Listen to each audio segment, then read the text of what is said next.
myself, you know. And I've had enough of this rabble. Come on!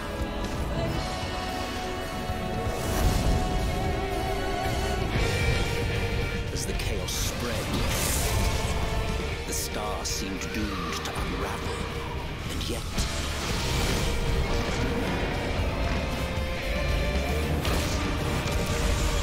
there were those who stood in defiance of that fate. Hi. I think we just not. Am I muted or not? The hour is come, preacher. I'm not muted, but the music again is really high. And Jesus, it's normal.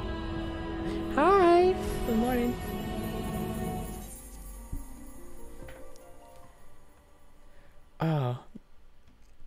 So good morning. How y'all doing? As obvious by what the title says, today we're going to pass the dead. And I have 14 because I love this game. So I play more this game since we finished Final 6. And I'm like, well, I don't want to start a new game because Tuesday 6.1 comes out for this game. It's like, yes, next big patch, yes. So like, I do want to do not red mage for this, but I already have a run with red mage. It's like, well, I guess I'll go red mage, you know. If I go, today we're going for AD, because I think this was, yeah, that's what it was. Since I think that's time we left off from this. Let's be quick. Wait, my computer. Oh, the computer is in the way. I couldn't see the right of my screen. Laptop. Bad laptop. Boom, boom, boom, dum, dum. And okay, it's pretty good.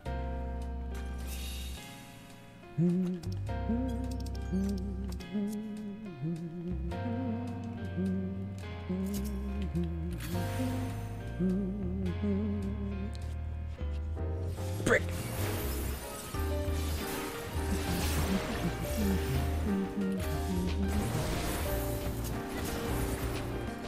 Oh no! Bomb.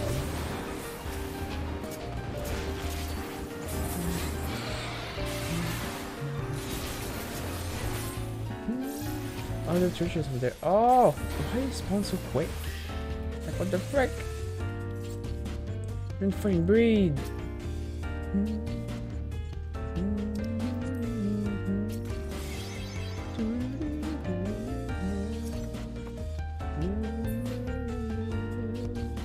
I love this song. Oh, give me something good, please. Baby me. He's been back for a while. Oh, I haven't been red mage in so long. I don't play red mage after this. Okay. Why would I? Then you're going to try Mechanist run. It's like, oh, I don't know, watch him die. I don't like Mechanist in general. I did one run of it once. Go well. No, it went well, but I died in a really pathetic way. It was quite pathetic.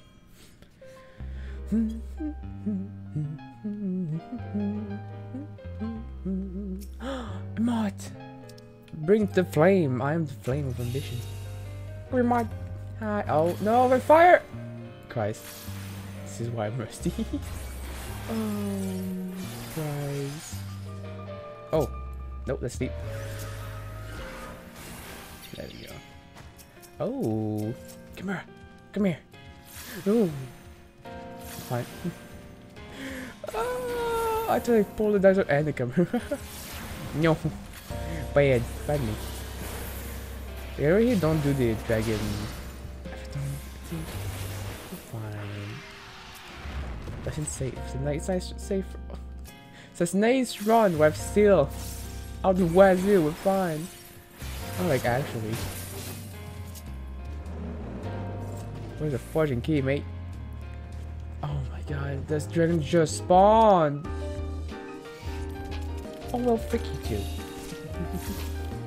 No bug. No. Bad.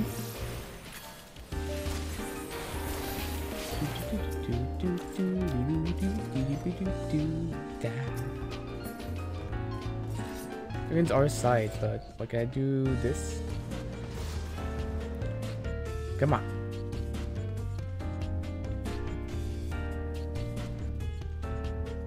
Come here, little dragon.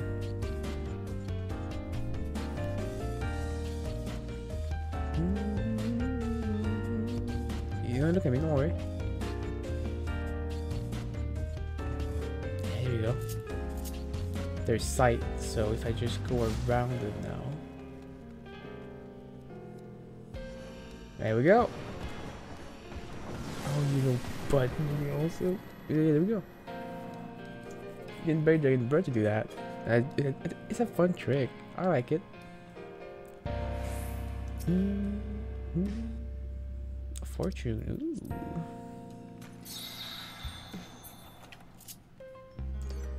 Hi, you little dinosaur. Come by.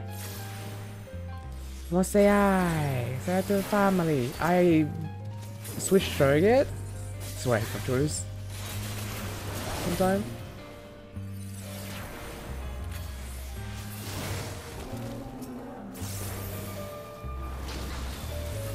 Oh boy. We're fine, we're fine. In case of mimic, you know? We're fine. We're safe, we're goody.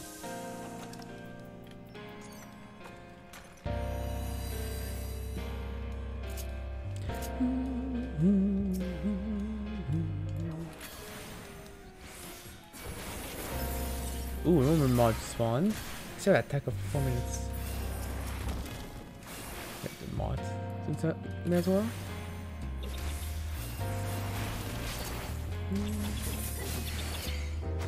On the way out, can I get a chest? Oh, easy. Already is pretty simple. The end of it can be risky, but other than that. Ah! Mouse! I control, I swear. My hotbar proves it. The PS5 controller has a touchpad, and touchpad counts as a mouse. And like, you can say you can just remove it if you don't like it. Like, you're right. But it's actually really useful when like there's something happening here, or like crafting. I can just like look at my things and just look at the the items, and I'll have to like I can look at the description easily while doing other things. I don't have to pull out the virtual mouse. I steal again, Jesus. It's like it's been a while since I've been here. Here's some safety. Like, thanks. Love that these still like later on, but hey, thanks.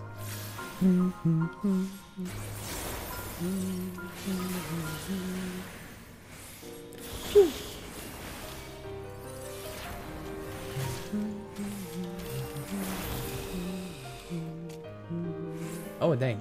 I do have affluence. More steel. Lovely.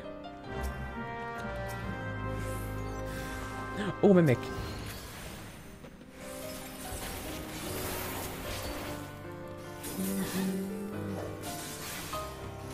There we go. No biggie.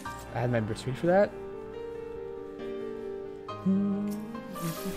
So I think like I love affluence, right? But it's like it's more chance for a mimic.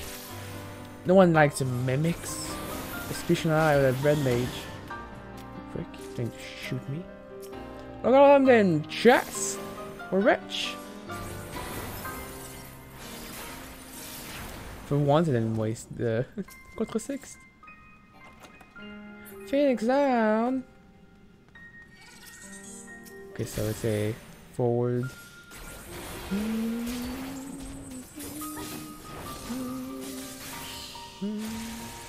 Go with strength. That's Nendy. And mimic.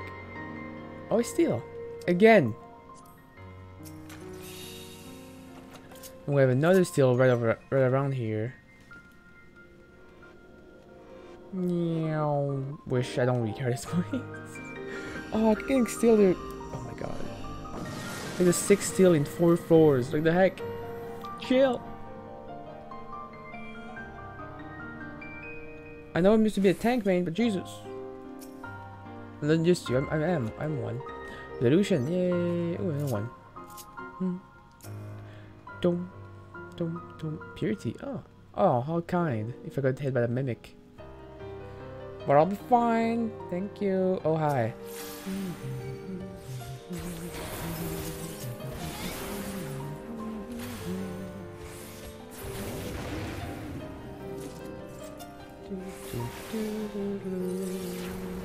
Okay, this is a good one. Good wood. Another steel. Jesus. More steel! If I can stack them still, I'll just take no damage.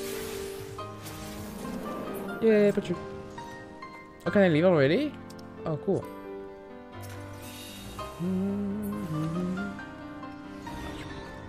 Frick. Oh my god, treasure room.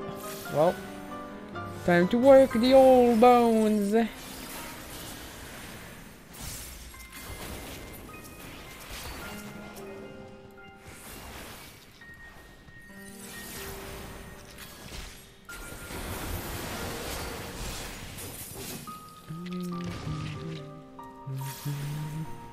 I usually Sage behind me go to the mob.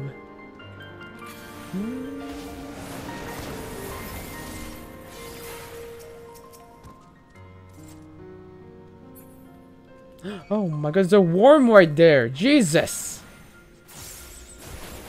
I was not expecting a worm to be like in the wall. There he is. I know I can leave. I know. It's like, have you seen what I have to deal with?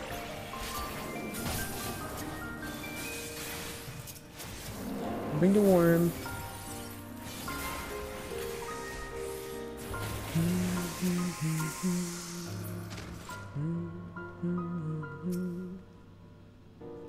I'm gonna take some of the shit at this point. Like, I work for these. Alright, sound.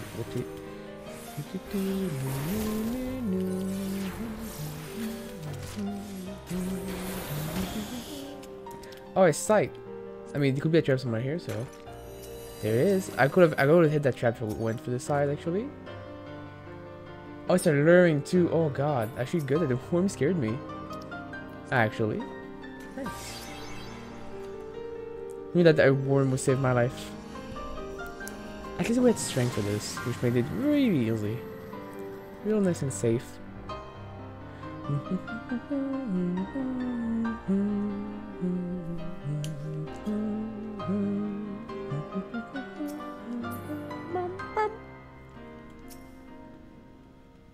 More steel.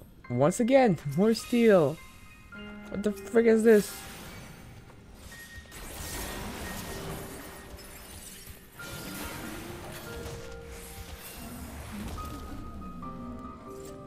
Dun, dun.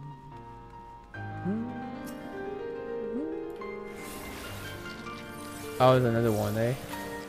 Oh, where nothing one's going. Which one has so many chests? I'm like, why is so many chests? One lost. Resolution. I mean, nice, but don't need it right now. Oh, hi.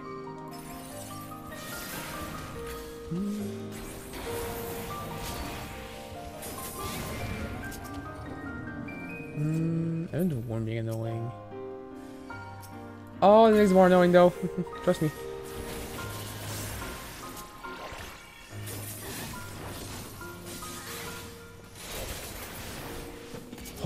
Oh god, you prick.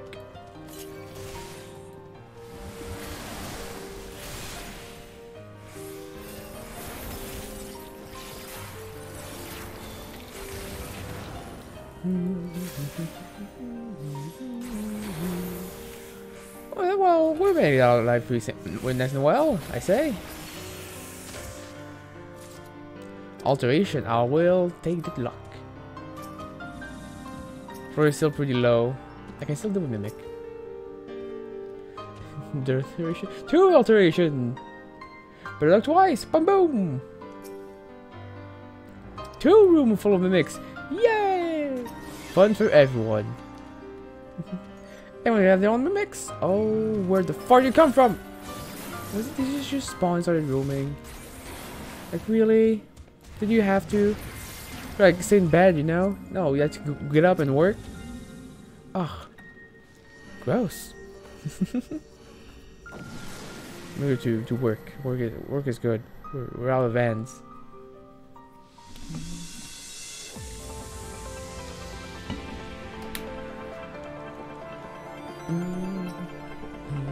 Ooh, a rage.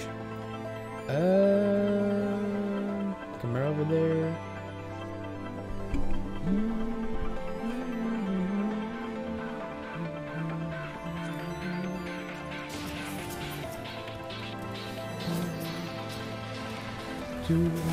Hidden bugs. Slap.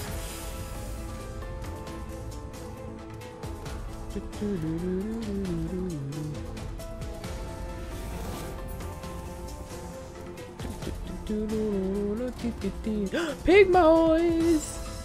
Oh, with the exit. Oh my god, they're so kind. Woo. I'm sorry, Pig Mario, I love you.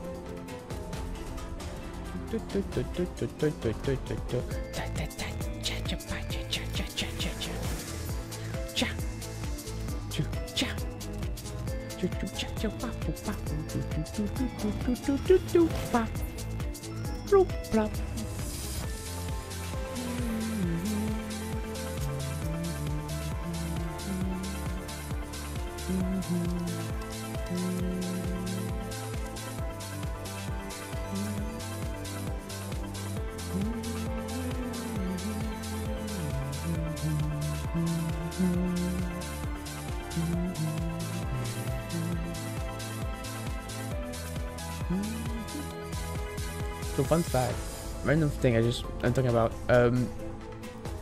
I recently rewatched every single trailer of Final Fantasy from 6.1 to 3.1, and wow. Wait, was there some for like 2.1, 2.2? Surely, right? I didn't check those though. I didn't see. No, I stopped at 3.3, right? Because I just kind of stopped because the way it was done was it's already so different.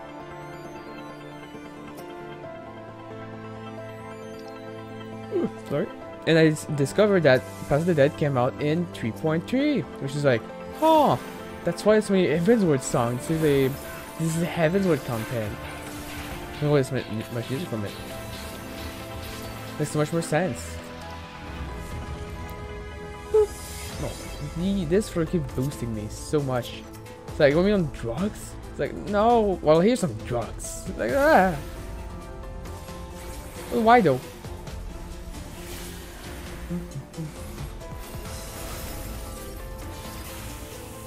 Lost coffer. I put emboldened in case of mimic. Like pre-pull emboldened for the mimic. You know, they can never trust a mimic.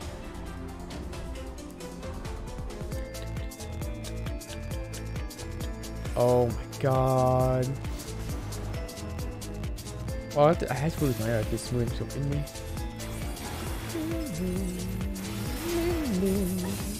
La, la, la, la, la.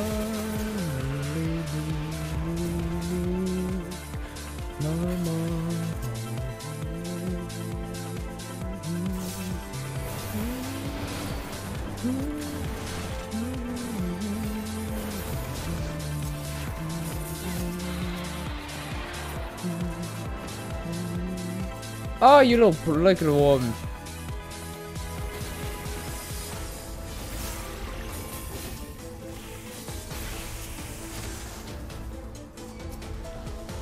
God. The witching too. I'll take this, you prick. Live your last round of life in that chicken.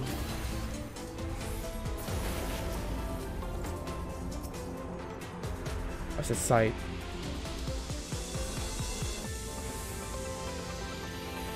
Boy. Oh, I almost hit the front grip too. Yikes. Actually, no, because I still on the edge. But oh well. Almost. Still. No, what happened? It's close by.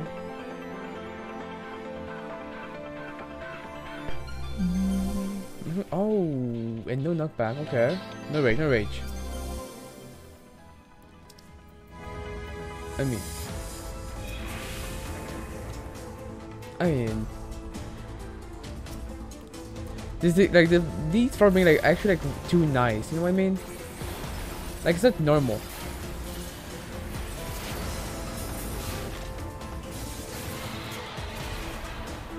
I'm losing trust. Like something that happened. I'm doubting. The flight floor too, I think. Sweet. Don't.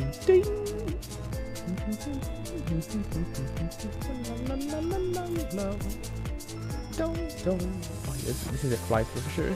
Jesus.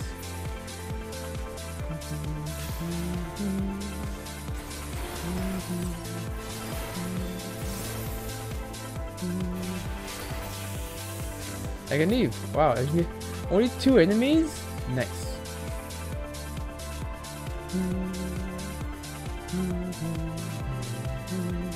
Camera. And a dragon! Oh my god. Oh, yeah, this one.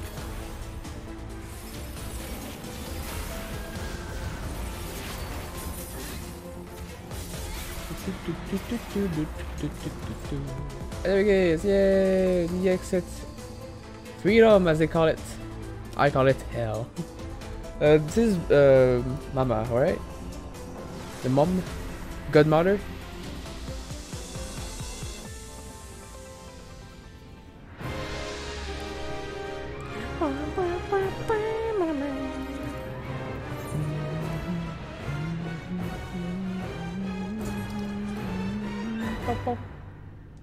Pop. Alright,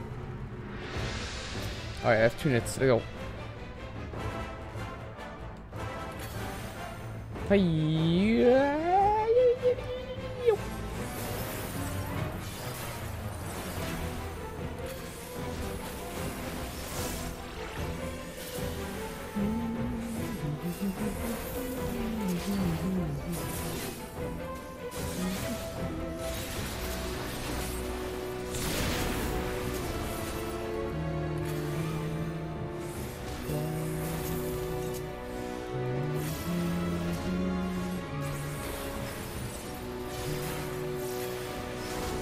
How?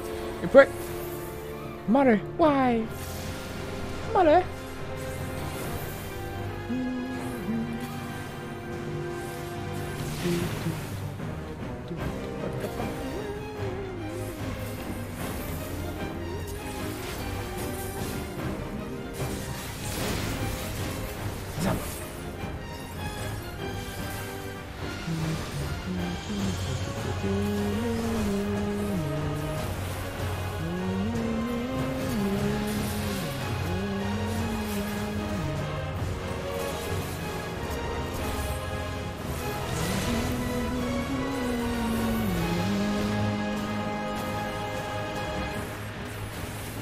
What?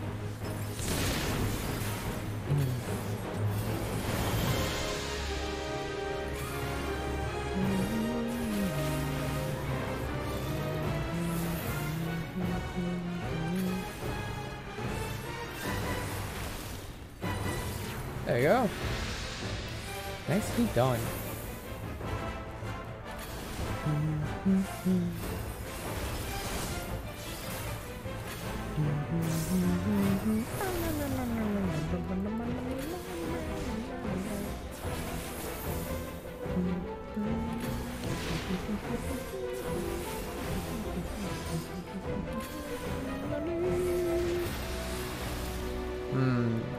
Oh.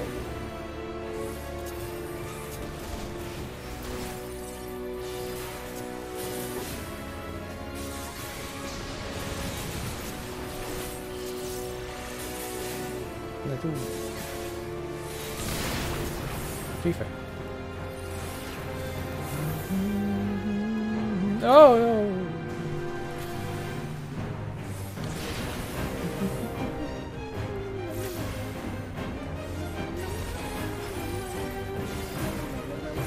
Oh. It increased though. So many bombs. I don't know what the next blue is. So good luck me.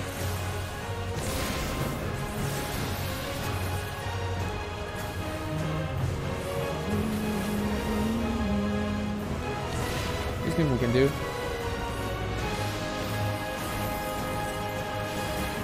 Oh, I do. This has a little. There you go. Easy.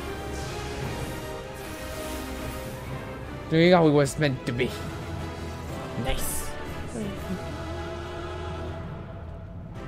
I think if you just keep it in like the pure metal, you're fine. But yeah. I swear I used to kill him like before the second blue, but now I guess I'm not. It's like, okay, I'm weak now, guys. Now for the floor that I hate the most. That's the one that I hate the most. Levels. This is really the one I hate the most. Then the 140 is the other one I hate the most. I hate both undead bosses. The 140 is fine. The one at 40 is fine. The 140 is not fine. I hate it.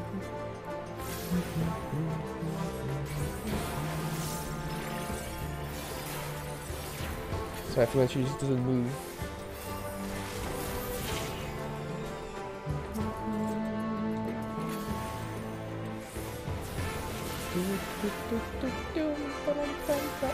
God.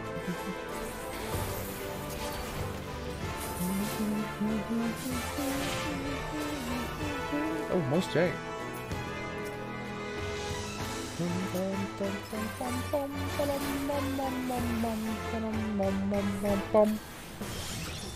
Hey, no. My head.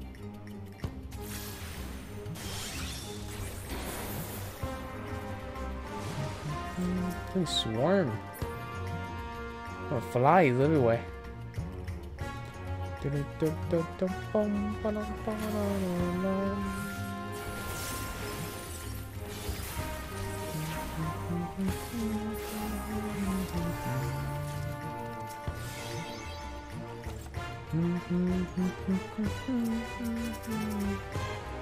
Like, what name could we have?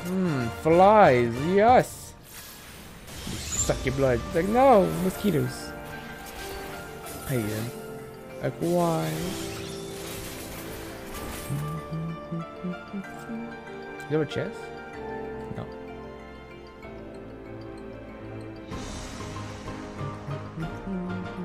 Oh, that's the dragon that shoot me. It's not here, but we have a chest. Intuition for free, let's go. Good break.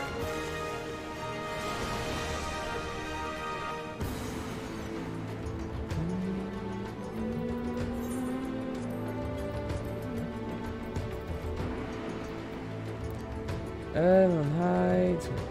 I need to discover. I'm gonna choose 76. Maybe I would like to look the cattle. They're lucky.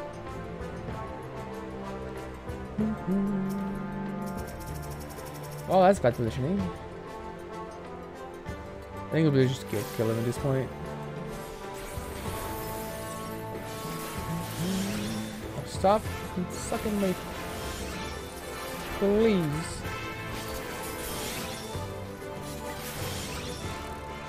What? I didn't mean that's it. That's fun. Oh my god, can you stop? God. Resolution? Ah, not needed. There's no undead at these levels. There's some undead at the end of this, but not at the beginning. Oh, 100 is the one where it needs something careful. I don't know why that should get less scary than this. I say as I often die at 101. I said the beetles are sneaky. I swear they're small. It's like, it's like, aha, Genki.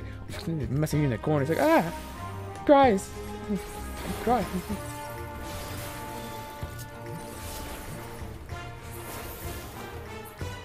Is that the bronze? Oh, sweet. Well, it's not the exit. The monument's one, so I'll just. Ooh, wait, the left.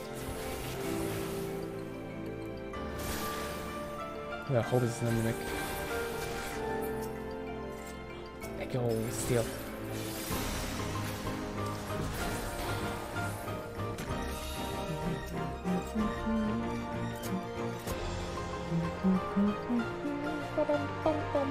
higher rate.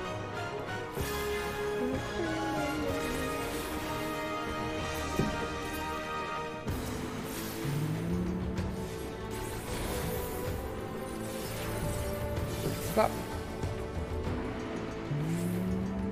Mommy. Oh, it was left.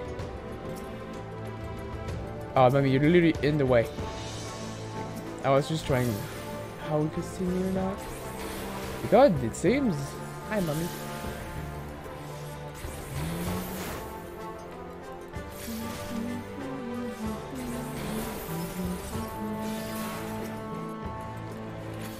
Anyone else say for the 600 extension? Yeah, sure. I'm not talking that much because I don't know. This is like the somewhat boring process. I also don't know what to say. I don't even want up. Doesn't matter. More! It's like, it's not showing. Use a new one. It's not showing. Use another one for infinity and beyond. I'm very curious what commander they'll have for the new deep dungeon. And will that or maybe they have new ones? I would hope so, but I'm surprised if they don't, because them and the high are pretty balanced as well.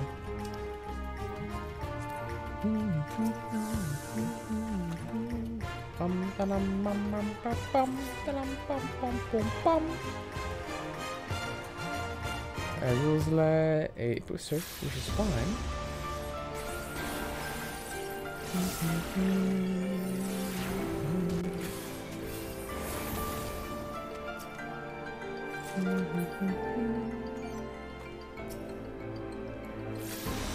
Ooh, there it is. Okay, so it's a pretty simple one to get.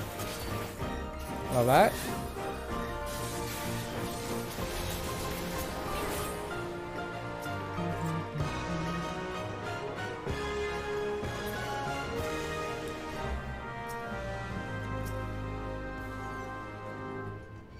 Dude, there's sound. Let's go.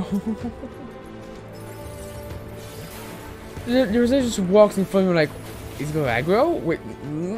And just like, if it don't move, the plant won't see me. Seems like it did not actually. Seems like it's a sound-based enemy. I didn't know that. I mean, cool. I'll take it.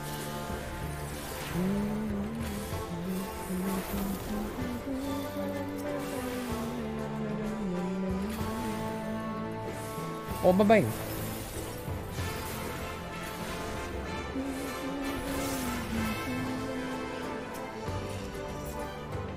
Just sound-based. I just walk. Yeah, we're perfectly fine. Oh wow, that's cool. I didn't know that. Fortune, sadly it's over. I'm out. Howdy. Bye bye. Oh, I think it's plants. Oh,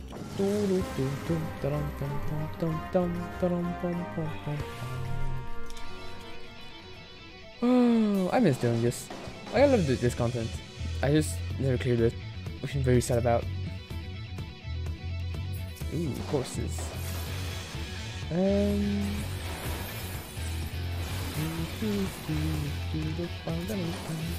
We sprint! We zoom in! Phew! Find the key, please. Hello. Oh, why are there swarms? I hate swarms. The killer ball is just not fun to fight them. I would fight course. Let's get a friend course.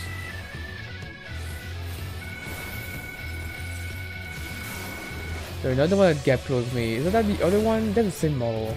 It's very confusing. There's one that's like if you aggro, they like jump on you straight up. I swear the name. It's not the Gravekeeper. The Gravekeeper don't jump, and god damn, thank you, don't jump. Okay, here's the key.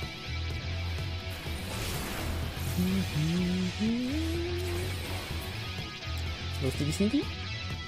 It's a lost. I don't. Wait, where's the key? It's supposed to be here. Where is it? Oh yeah. Where's the key? Oh, it's behind. Up! Oh my god. Alright, this is doable. This is doable. I did kill one actually. Specifically one. Okay, that's one.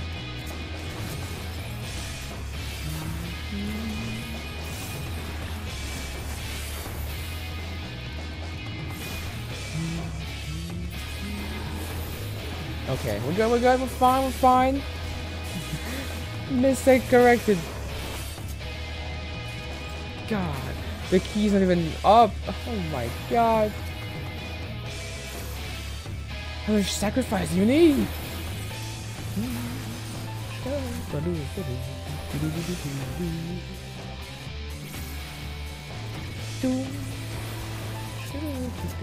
There we go. My trap because I will kill a fucking learning trap. Serenity. Ah.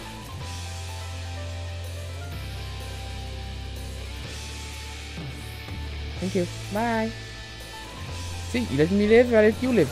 That's fine. You're many small lives and very little lives.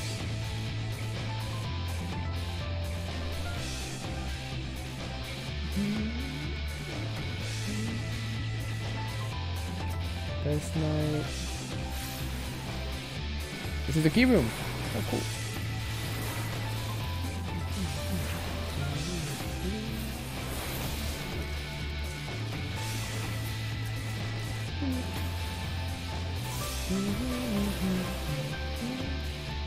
The long range battle. Oh, high course. Oh, the roaming courses are the one that the thing. Yep, there it is. Butterfly jump. I lost my attack up, which is one thing more damage now. Can I max out at least? It still makes it like somewhat nice to do. Not too bad. Like I said, I have 40 seconds, please!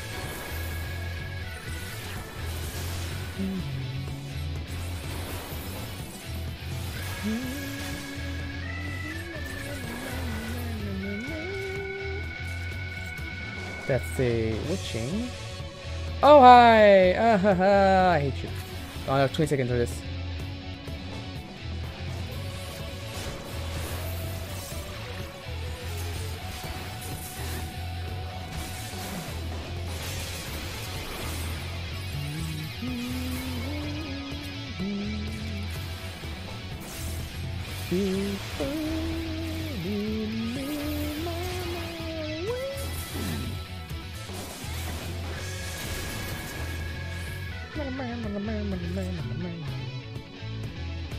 Wait, traps. Wait, no! Dragon. What's it? What's the third one? Oh, it's a Palace Knight. Oh god.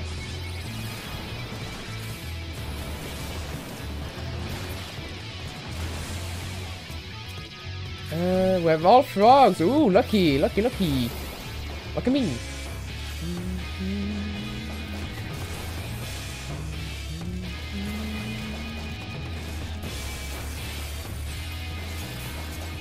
Alright, so for the night with 20 seconds. And the dragons, I mean. God, cindering.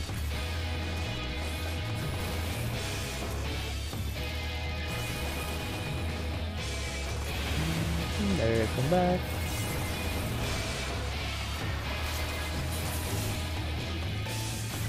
Alright.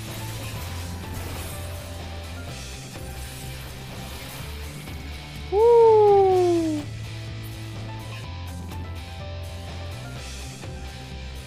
Free witching. Nice. I want okay. See, I didn't trust this fudging thing. We get steel strength non-stop for the last 10 floors, and now we're just getting like learning traps with almost each 2 floors. Like what the frick? No knockback, and with no steel strength too. A purity. Oh nice. Nice kind. Oh, there's iron cores and there's cores. Oh, I see. I see.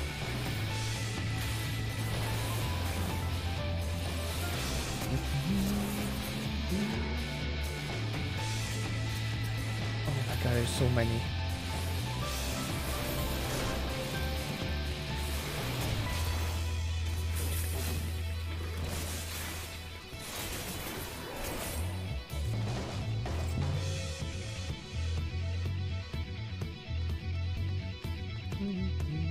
There's one that came here, right? Course, iron course, knight. Okay, okay. I mean, I was going to pull you anyway, but hey. You use that, yeah. Ow! You hit me? Oh no, my Mercury stopped. I love my Mercury. Yeah. Sure. Don't leave. Run away. Here.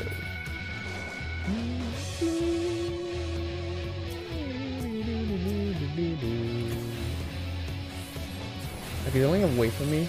We'll be fine. No roamer, just kill the mog, we'll be fine.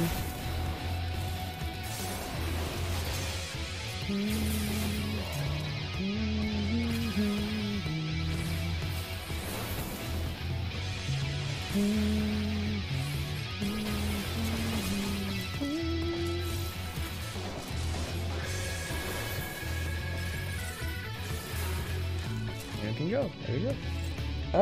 I could go for the chest. If I kill him, of course.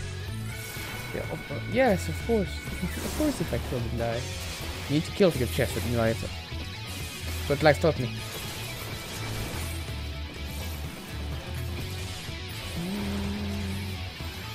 Recurring case a mimic.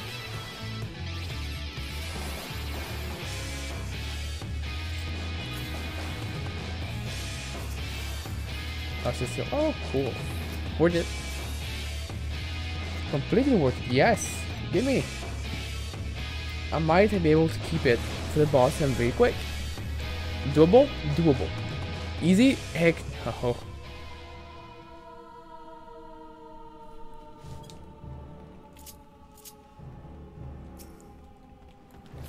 Oh wow, Dragon City. There is nothing in here. All we have is a chest. Okay.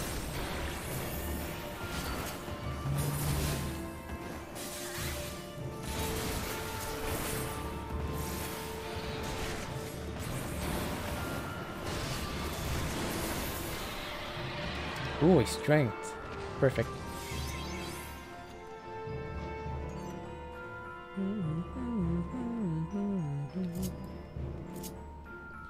Of course, Goboos. Gobooish can be put to sleep if needed. Or Gourmand. The Gourmet. I don't know, when I see Gourmet, I'm like, oh, French. Gourmand, ha ha ha. I'm French and we don't do that. That's like the meaning of French. We don't do ha ha ha. We don't do that. Ha ha ha. Ow, he's a beat down. Hey, it's on the beat. I do think they're pretty simple. So, I'll put more, why not? I mean, they also got a lot of strength, so. Pew! Okay, exit is here. I could go for the chest actually. Since there's nothing anyway.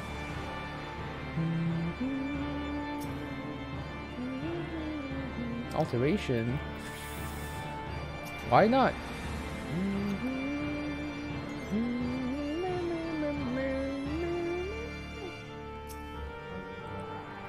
Hey, yup.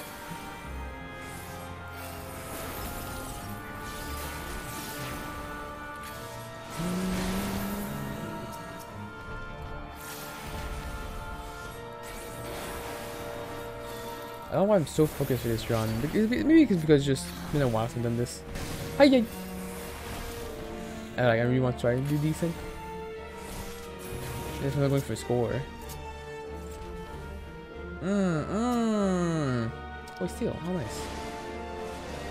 I'll just fight him. Oh, I don't cast.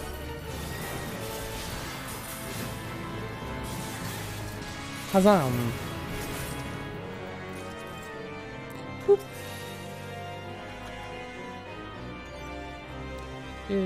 I have this move here, I guess. There's no space. I have like half my health bar is just potions, you know, because I need those 10 potions.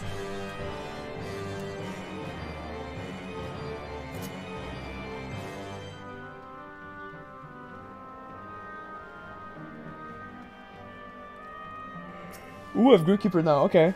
There is an alteration in this floor, on this floor, which means there may be mimics or pygmoids. Best boys or worst boys. Here comes the boy. Okay, so not here.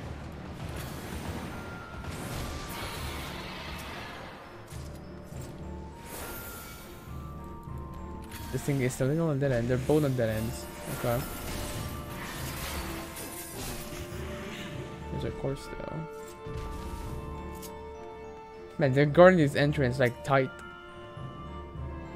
A rage. Ooh. No rage? Okay, we're good. Now I wait to see like as if is there a knockback debuff? If there's a mimic room, I would love to find it because I can just kill them now. Against Pygmoys! Oh my god, the cutest boy.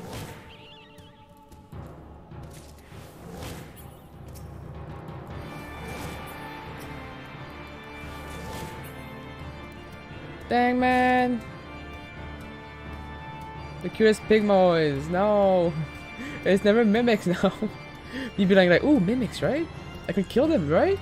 No, it's the cute boys! No! Yeah, I want to come here to kill these guys. No more roamers. I just wish I could kill some Gravekeeper. They're easy to avoid, like they're sound based. But them being dead is even easier to avoid. Because they're dead. Oh, Mr. wants some attention, I guess.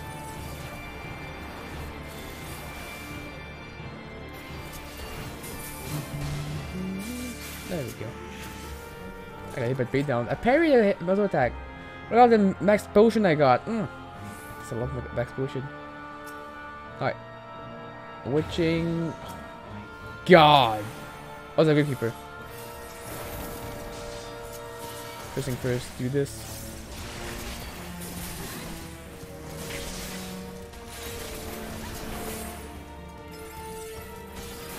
And a little bit of this.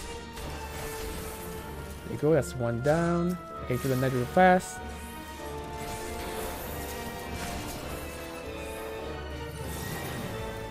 There we go. This remains technically free of traps because I popped one. Wait, I had a free witching and I didn't use it. Frick! No, I'm crying. Well, I did good though, I would say, for a Gravekeeper course and knight. They're doing pretty good. I saw it. Oh, if only I saw it earlier. Okay, the thing is pretty far. This is a witching. Could have used the witching for free. Ah, frick me, poo poo. Oh, I did good though. This is mine. Here we go with my rage back. Off we go.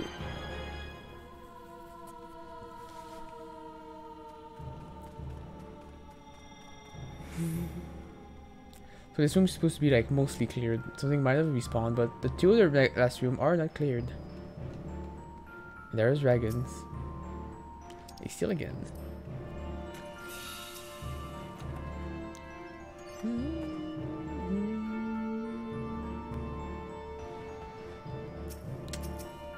Yeah, I don't think I can make it through this without fighting.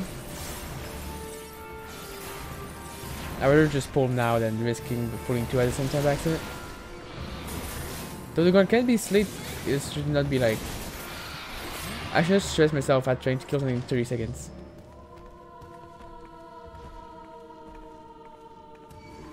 Okay, you little brick.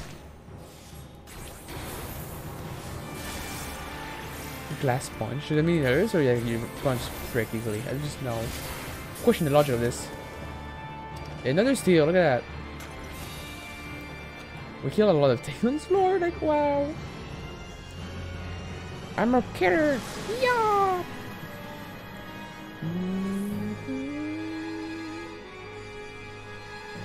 Alright, that's floor. Floor 99.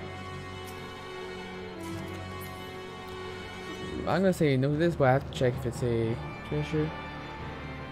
It's just a chest. That's a no. No. That's the key room, and we have gourmets. Or one. The dragon are probably one of the harder dragons to kill here.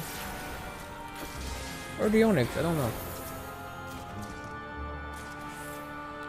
I was like, I thought the knight was casting an AoE. Was like, he's dead. How is he still casting? No, was it a dragon? I forget. Why do I feel so slow? I feel like I'm moving slowly. No more. And Gobu dead. I'm sorry. Pray for the Gobu. I like Gobus. Gobus are cute. Yeah, that's charming, no? I'll defend the Gobus.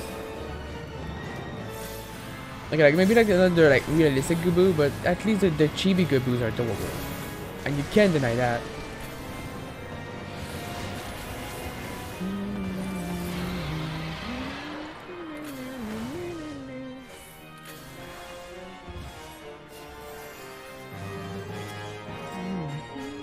A rage, ooh, love them. Come here. That's only a 3-room zone too.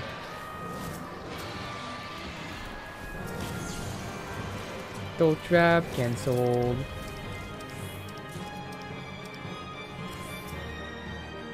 Witching again. Okay. Well, there we go. There was a quite easy 91 floor. They were really easy actually. Only got like one floor with like some Gravekeeper, and I got ready for it. I'm able to rage it. So for this boss, I'm gonna do a very safe strat. I was using 1 resolution for each ads, and I'm not like gonna risk anything. I'm going fully safe, 100% safe, because I often mess up the riskier strats.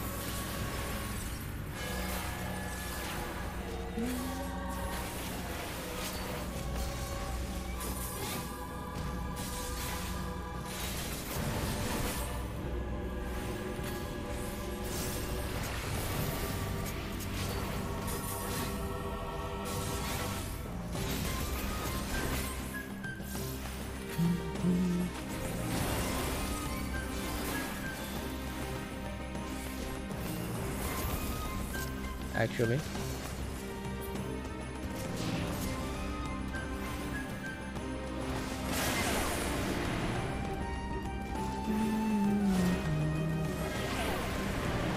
what is that? I'm doing this to kill the bones. Alright, I'm just gonna wait for them to like res back up.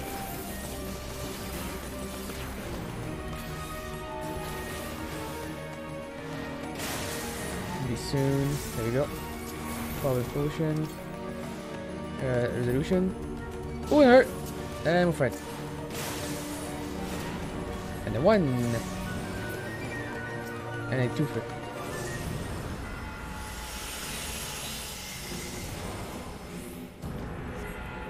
I'm gonna hope I can damage him for him to summon the next phase.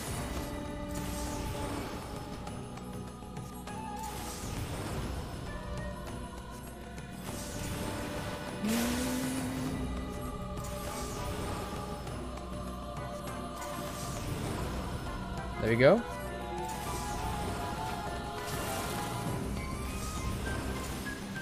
Attacking him.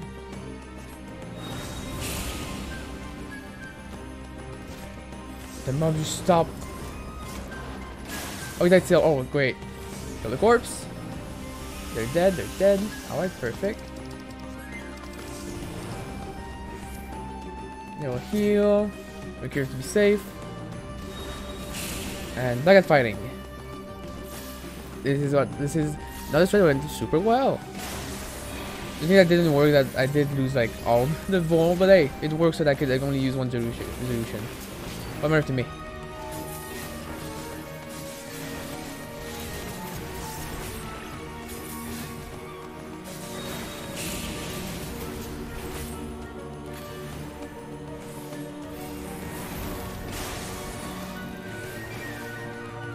This.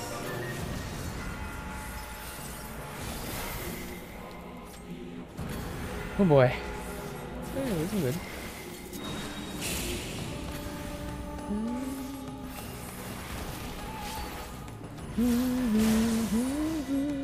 Yeah, bam.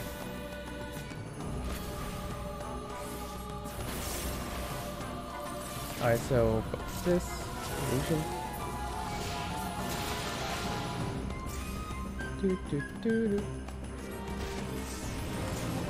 Oh my god, wait. They're dead? They're dead, okay. I always make sure they're dead for going off. 3 minutes left, I know, it's fine, we're fine.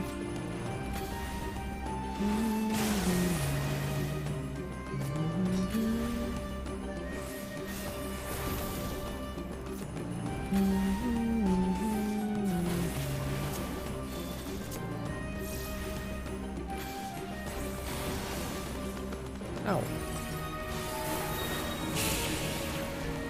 Moon's called Word of Pain, I just now realized that. Ow! I don't know Word of Pain, actually. Quick.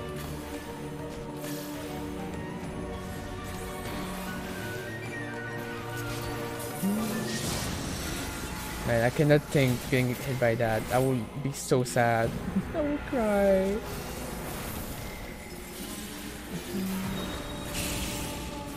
I don't remember.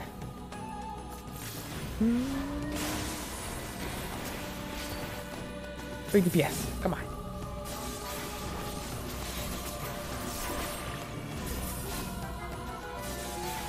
Yay, on bonus, yay. I DPS good. I think, I have no idea.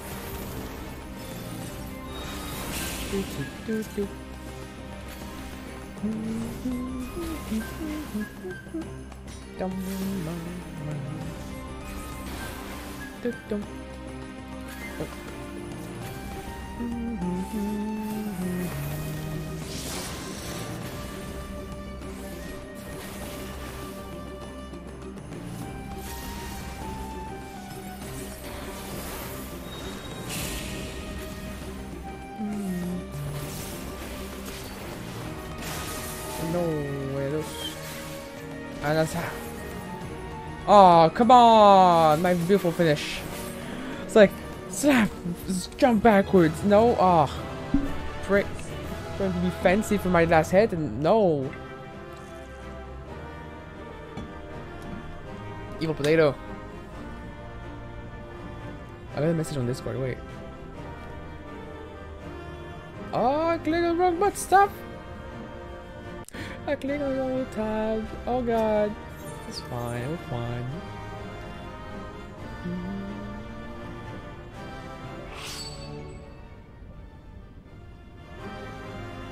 Got money.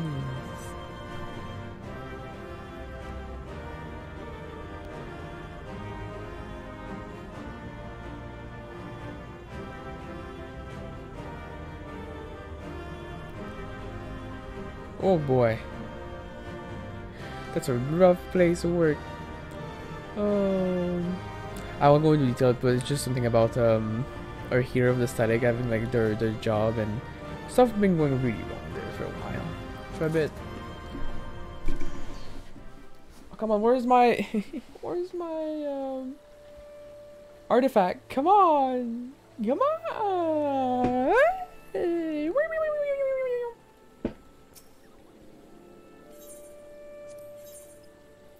Oh, good tree. Heck yeah. Baba boom. Oh, sweet. It's called money. I'm rich. Of potions. If I keep stacking my potion, I'll just get like 2 stacked in my video of just like max potions. Like, holy crap. Crimson Star. I'm just looking what I got for fun, you know. We're going back in, don't worry. I would like to get to 1/3 at least. Oh, I already had these, didn't I?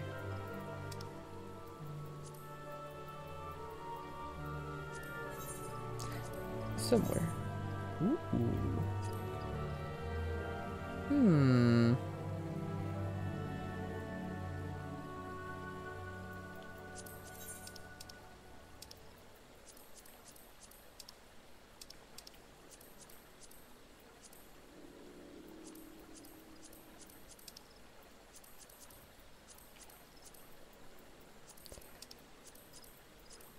mean, they're not bad pants.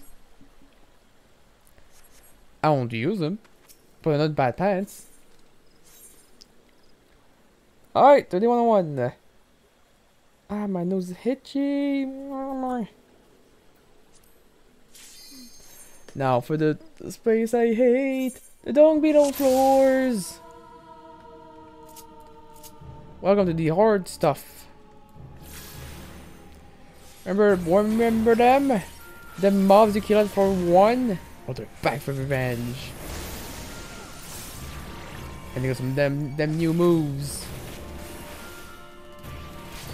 I wonder when was the higher floors introduced by the dead. I think it was in Stormblood. I think. I still wonder if we're gonna go for 200 in Heaven on High too. There'll be like a new title for it.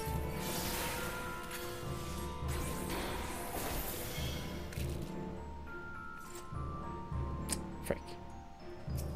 Oh, it's two of them? Yeah, no.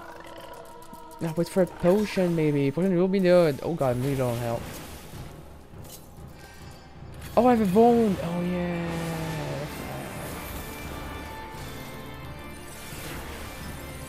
These earn a lot. Don't really didn't earn that much.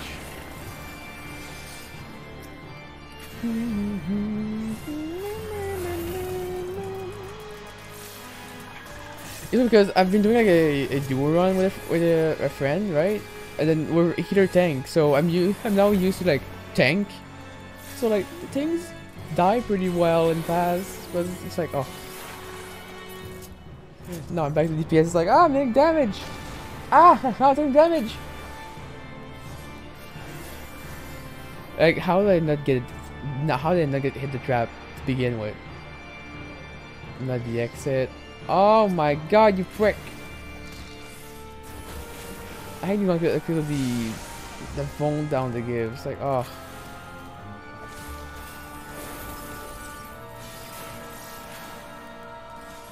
I mean, I guess I boned up, but.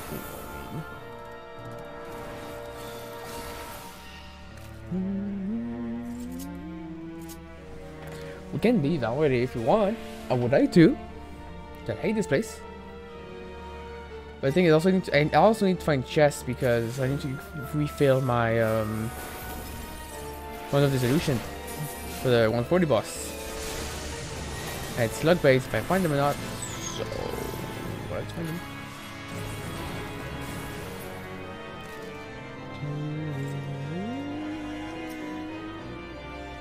Safety, I mean that's nice. Why is I see like Yarzan? Jesus. So you fold up that I don't want.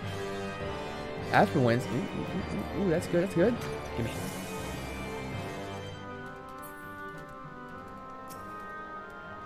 There you go. Almost never getting my price. That would suck. Will you see me? No. Well, screw you too. I hate these little guys. I don't know why. There's so many that always give bone. It's like, oh, I'm taking more damage now from other mobs. No! Oh!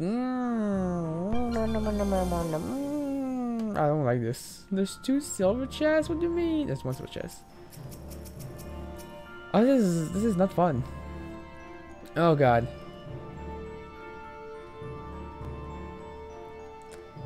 Well, how is there so many Sprite? Alright, I'll take yours. I prefer I can find an Arzon than a fudging Sprite. Sprites hurt. I can deal with this. This is a doable chore. It's a fun one, but it's doable. No back jump, no jump in, no melee. Do I have melee? I don't have melee. I do have melee, I lied. I'm sorry, I'm a dirty liar.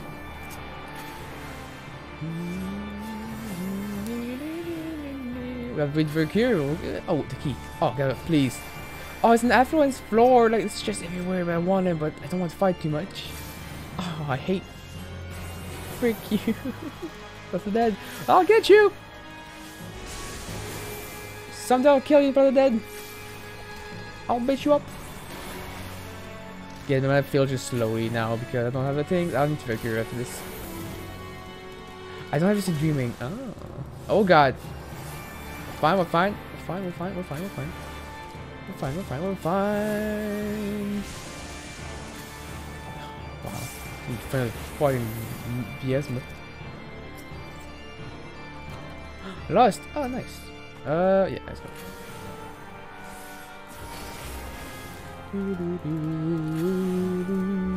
These are like the floors before, like for 50s, when you level 15 the floors, and you're like, well, I can just fill my mana back up. It's like the old-fashioned ways, and oh, it's to come more. The sprites are no. The sprites might, they can't. I mean, everything here can kill me if I'm not careful and I don't recur. But like if the Gyarados can just kill without the healing, so they're easier to kill. The sprite will kill me if I don't heal. I think that's always what I feel. It feels like there's a little damage with it, and they cast all the time.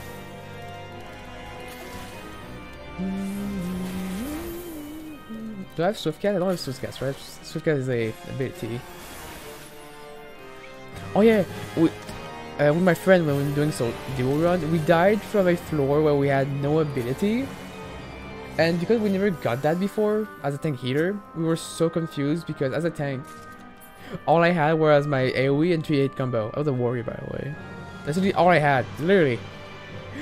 So like we hit a learning trap by accident, and so I was like, oh, it's fine, I'll do like a vengeance, like some heals, like usual, right? No, you don't have that. No cooldowns. Healer, no of healings. Oh. We died so fast because we didn't like pay attention to like what we didn't have, and oh, it went bad.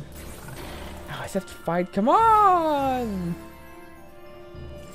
There's stress, I know, but I want. Can I play Sprite? Do I have Adult? I have Sleep.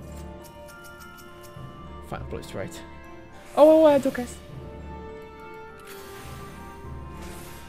Okay. Did they auto me also? Or did they just cast? I don't remember. Oh, they only cast. Oh, actually, it's pretty simple. Okay, never mind. I'd be thinking of the later sprites. That hurts like hell. I swear there's some AoE mob, I don't know, some caster mob that hurt like hell. Maybe I'm just confusing with the later ones. Maybe. Possible. Yeah, I mean, when you go for Necromancer, you have to always think of the later floors and find these floors as baby floors, which they're not. You can still die very easily in these. I think personally the 141 to 150 are some of the hardest. As someone that has never entered 180, I think that 141 to 150 is a very like test of like how hard this thing is. Because I mean, the rumors are such a pain there.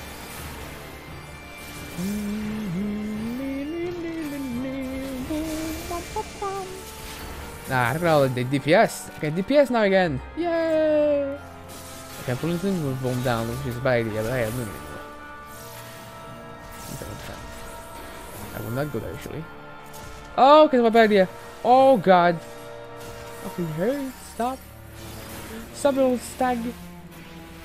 You heard like a fucking bear. You're not a bear, it's a thing. Stop. Gosh, I hate. We cry in unison. Oh wait, is this a key floor? Oh, sweet. I guess I'm supposed to sneak up from actually sneak some coffers.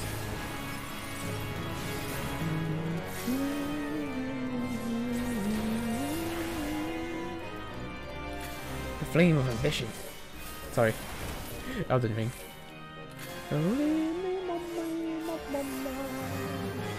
And you are? Affluence. I mean, I'll take it. If you're again ability, no ability floor, I might get for more chests. You prick. Where is Dublin? From Dublin. Is there a? Is it? Oh my god, my English. Is there not a state called Dublin in the US? Or is that a city state? Because here, like, it's Dublin. Like Dublen. Like the. I feel like this is the city. I wouldn't know. I'm not from the U.S. Nor do I care about the geography of the U.S. Oh, I particularly have heard that like in the U.S. schools, you have to learn geography like really well. Like you learn them like for like few years. While here we only learn geography for like we learn geography for 2 years, and it's only geography of Canada, nothing else. At least 1 year is Canada, and the other year is like small world while, but you only learn about like, you don't learn about city-state, you only learn about like, there's Europe and here's the big cities, the end. Like, quick look up. Your goal is to know the geography of Canada, that's it. I know nothing from any other countries. Only way I know other cities is from their game Risk. That's it, that's my teacher for geography. Which, you know, work half-heartedly, kind of, not really. Squirrels! Well, squirrels just cast haste on them, so I've never saw the dung beetles. I've often died to dung beetles in this floor. It's my weakness. Dung beetles, my guy. They're very strong. They gank up on you in the corner. It's like, haha, we'll get you, then you die. It's like a gank in Dark Souls. They get you. Like, you know you're better than them, but they still get you because you're outnumbered. It's the law of the gank. The gang is strong. Together strong. The monkey was right. Together strong. Alone weak.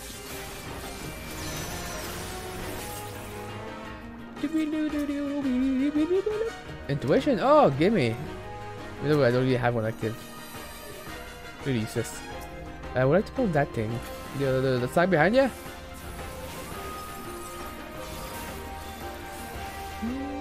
There could be a trap in the middle here. And we have an affluence again! So many affluence. If only I could get the chest. These affluence floors.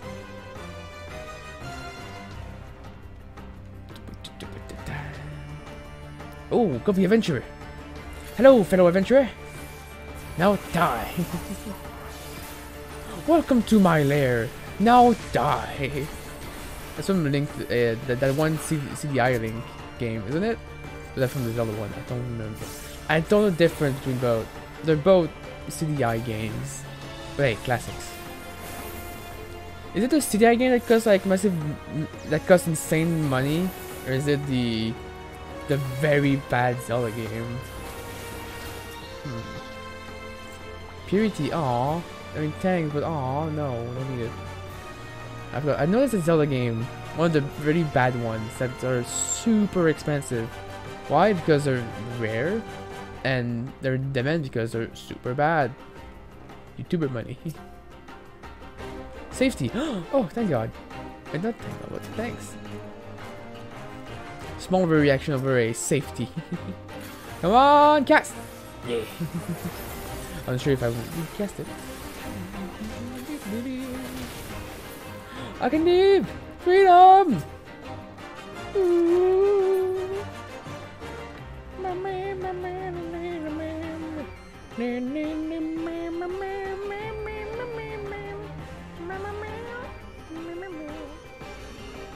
Don't ask for more, I'm not singing. No! Oh, you stacked butt! Let's cross on me too. Congrats. Look what you've done. Look what this is. Fucking mess.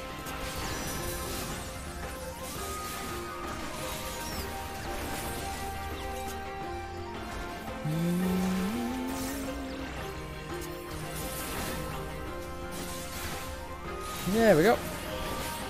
Oh well, I almost died, but we're fine. We're fine. Fine. There's a stag and a squirrel. Has anyone here ever got a squirrel like climb on you? It hurts like it's fucking painful. Their claws are very sharp. Because I once had a squirrel climb on me and it was not fun. So since then I'm like I don't find squirrel cute. I find it pretty deadly. So close. So for context, we were walking, you know, as a kid with the family. We were walking around in the park, in the woods, They were squirrels, and they were like not running away from us. They were just like standing there, like, you know, we're kids. They're like, oh, squirrel, it's cute. So we look at them. They look at us, and then our mom says like, look, it's like, well, not our mom, but we all act like, well, what if we put like our hands in front of them and act as if like I put little rocks in my hand to to look like I had something in my hand for them to feed, right? I wasn't feeding them, I was baiting them. So one of the smaller ones, I think like was like really a young squirrel, because it didn't have much fur, and it was really small. And he go into my hand where I had rocks. He didn't eat the rocks. Alright, we didn't kill a squirrel, we're fine. But the squirrel climbed on my hand and started climbing on my arm. And then I started being pain because the claws of the squirrel. Because, you know, squirrel have claws to climb the trees really fast. And they're sharp. We had discovered then. And I didn't shake my arm. Like, I stayed calm because I was like, if I shake it, it will just be worse. In my head as a kid. So I just wait for the squirrel. My mom panics because a squirrel is climbing on my kid. It's like, ah! Me, I'm like, I have the face of like, I don't feel so good. I'm like, I'm about to cry, like, it hurts. Ah! Not moving. Stay still. Stay still, thing will end up fine. Then the squirrel just like, at some point, just leave because everyone started like moving a bit more, so he like panics and just go away. And there were like marks on my arm. It was not the top of your arm. It was like the below of your arm, my arm. So you know, it was, you know, very soft arm, and it was like claw marks everywhere, like small scratches and some blood. Well, it wasn't bleeding, but you know, like, you know when you hurt yourself, like it's red. It's not bleeding, but it's like it's red. Yeah, that. It's like, oh, I didn't have fun the rest of the ride. Not the ride, the walk, because it's like my experience. Oh, nice place. So I can say that I have hold a squirrel in my arm, on one of my arm before. Don't do it. I do not suggest it. There, little scamper. Yeah, that was the story of me getting a squirrel on my arm. It hurt. Oh, sight. Yes. I don't think have I held birds before. I think I've held a bird before, but I don't like doing it because again, it hurts. Birds' claws hurt. But I love birds. Birds are really cute and pretty. Ow, Goblin Rush, shut up. You're not a fighting raid boss. There's what is it? There's a place here in Quebec, I know, that you can go and see the big birds. I don't know how you call them in English, but it's like the prey birds that like the predators birds. It's like a place where people take care of them. And they had a massive falcon. I'm sorry. Yeah, I'm sorry. Yeah, why am I talking about that? It's not. No, if I took a bird in my hand, it was not a bird, a prey bird for sure. It was more of like a pet bird. They started climbing on me again. Apparently, I didn't know they started climbing on me when I was a kid. I guess I look innocent. But oh god, I have bad experience of stuff climbing on me. Huh? Yeah, actually.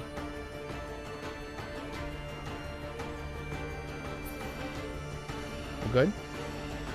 Nice. Huh. I think my worst ever experience with animals was, I forgot who, but someone in the family. Ooh, Ace. Someone in the family. She had 2 dogs. She still has 2 dogs, I think, or 1. I don't know. But back when I was a kid, she had 2 dogs, and they were pretty small. And sometime I was like not having fun because they were like all on me. I don't like dogs because they're really like. They're literally glued on you, you know? They want to play. I'm a kid. But I don't want to play with them because I don't like them. I don't like dogs. So, they're like, as a kid, I was like on the couch. I was like, watching some TV as a kid because, you know, I didn't want to talk with the adults. And the dogs started getting on me. And like, no, like, no, I should like push them away because I hated them being on me. They smell bad. I think it's not. So I take this. Then I started like running faster towards my mom because I'm like the dogs are on me. And it was like I was not feeling well at all around them. And so while I was running towards my mom in the kitchen of the house, the dogs are running up after me. It's like no, that makes me scared. So I run more, and then one of the dogs just jump and he bites my left not ankle but between the knee and the feet. It's like, you know, the larger part, not the thighs, that's the up, the down. In French it's tibia. Like the part you protect for in soccer with the stuff. I don't know it's what in English, but that part, he bite that. Not hard, like you just like bite and then get off, you know? But you know, farting kid me, it's like, screams like so loud, like because of panic, because a mouth attacked me. Oh. It was not pleasant, and since then I just hate dogs. I still do. I hate dogs. Again, I'm not like kill all the dogs and stuff, cats forever. No, it's like I just don't enjoy being around dogs in general. I just don't like them. Oh, I can leave. So people will say like, so you're a cat person? Like, no. I'm more of a lizard person. I would love having a snake. I love snakes so much. I like reptiles more, which are very cute. Geckos are so dang cute. Like I have a friend who has a gecko, and oh, it's adorable. It's this little small gecko. He's just like, you did it. Just, it's like, oh, it's so cute. Love him. Bless his little head. I actually once share a video like him. It's like the cutest thing ever. Love him. I love the dragon beard ones. I mean, who just does not? They're great. They're just bomb. They're like. Love them. I love reptiles. As a kid, I had a book with reptiles, and I swear the book said there's a snake with baby small arms so that it can dig. I still don't really believe them, but the book said it. Well, I assume it's true. But yeah, I used to learn a lot of facts with reptiles. Like books of reptiles were like really interesting for me. Still are. Oh, racing for free. Give me that.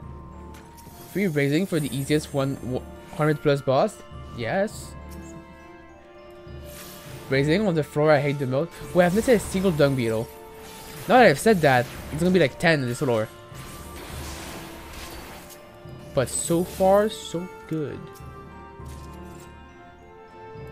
I'm safe with some floors. But yeah, where are the roamers? It's pretty random, but I mean, I'm not complaining. I'm all about no roamers. Right? Actually, if I ask, like, what is your favorite animal? What animal would you like to have as a kid? Or now? Like, now I think I would like to have a snake. Because I just love snakes. I just think they're also simpler to have. Are they? I don't know. Feeding it. Oh, there's a roamer. There's the tongue beetle I hate. Ah, there you are. Little dung ball I hate. Oh, you're gonna hit me with this. I don't care. You're gonna die. Die.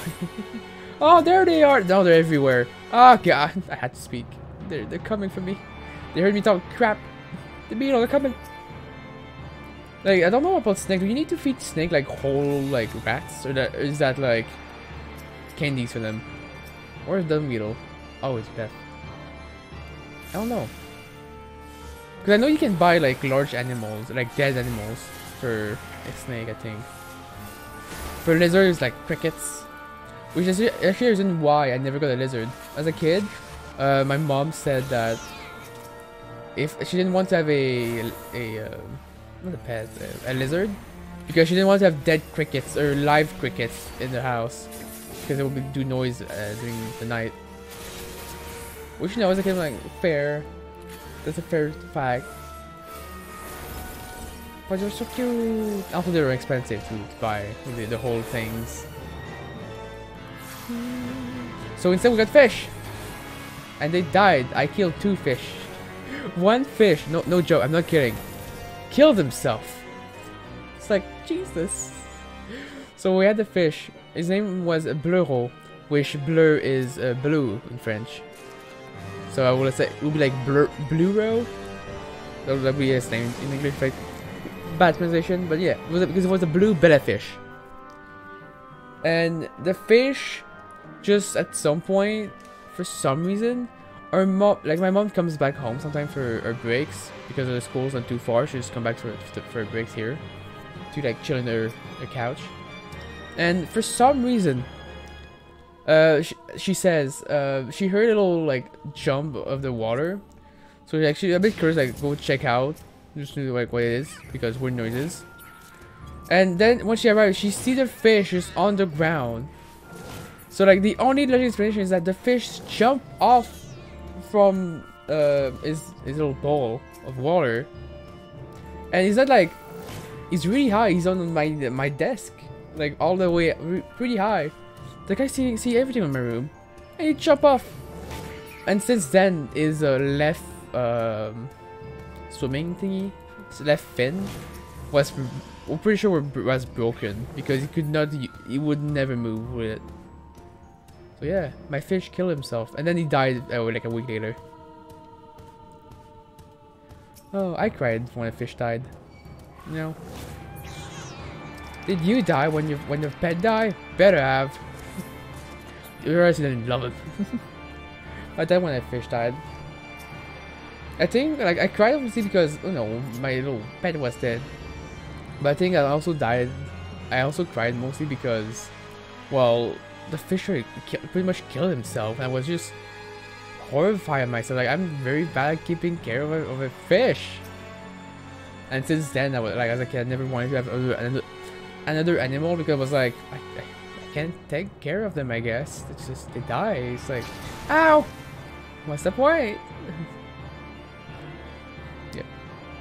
Would I be able to get her of animal now? I mean, I would, but I don't know. I'm very bad at giving affection, I feel. So I don't know. Taking care of them? Yeah. Being like a good partner for them? I don't know. I don't hate my non-animal life, but I love going to other people's animal life. Like I love bunnies. Bunnies are adorable. Like holy cow, they're so cute. I love little bunnies. And then there's lizard that I obviously love.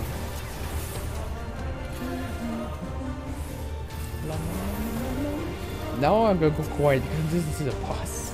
It's an easy boss, we know. It was easy when it just didn't attack you. Or auto you once. Oh, I did! You touched me! Lumi Sphere! It's a Lumi move. That's a joke, my friend, because her name is Lumi. Regular nickname. Oh, Swift Cast! Wrong move! Frick! I want to add all the move. We just Swift Cast back to them. Oh, we're cracked!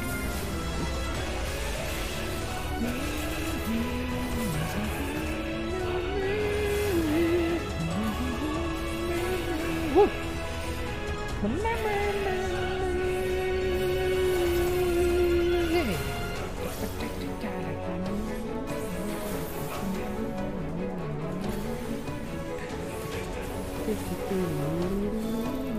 Frick!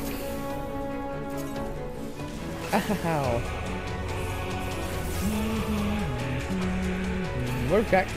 And I'm and back. It's gonna be AoEs after AoEs. I just don't want to repeat. Cycle never ends. Ah.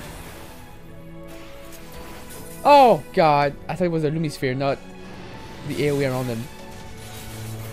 Whoops. Lumi Sphere is a bait, is a puddle baited for the person, which is why I just go in. Ah, guys, I won't have my steal for the whole thing, huh? Interesting. That would. It is an easy one. If you just guide good, you can just pretty much do everything well. Oh wait.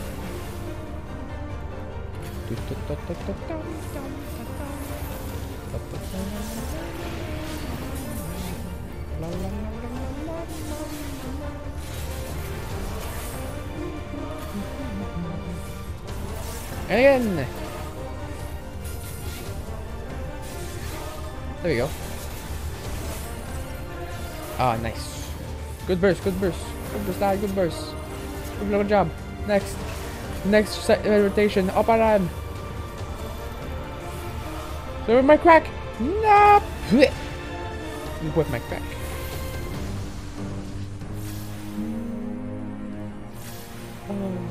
I don't know why every time I see whip crack, I'm like, it just reminds me of that one fight where you can die to a dad joke.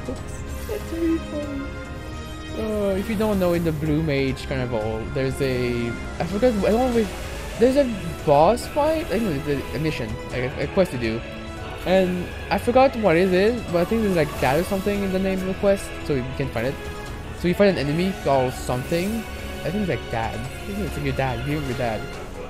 And there's a move he does called dad joke, and you can just, I just died to it once, so I was like, well, I died to a dad joke. Yikes. Oh, I'm targeting him! Oh my god! I hate targeting this game controller.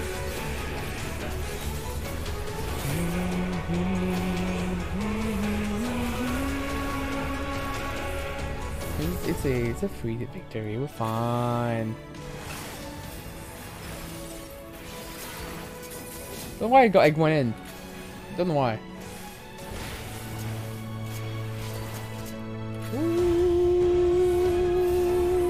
we're fine, I said we're fine.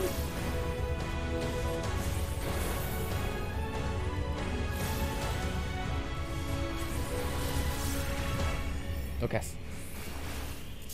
And kill him now. And there we go.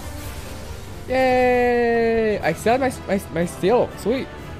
I did that for less than 4 minutes. No, 2 minutes 57 seconds. It's fine. Time worm. How many of these I have now? I'm not even the 100. Oh my god, Christ! Yes, I'm trying to get all the Shulmina relic. No, I will never use them. Yes, I need more time worm and that dry motion one. That's all I need. I got everything else.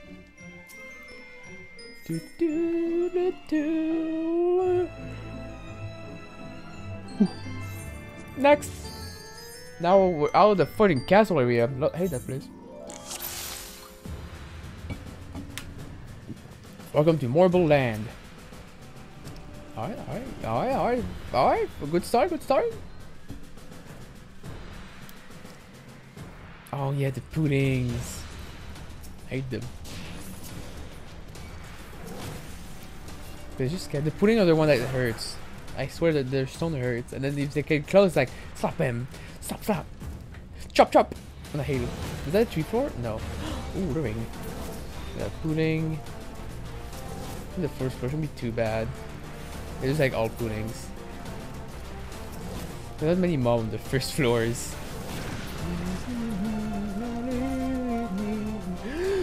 To breathe. Kill them pudding. Go kill evil pudding.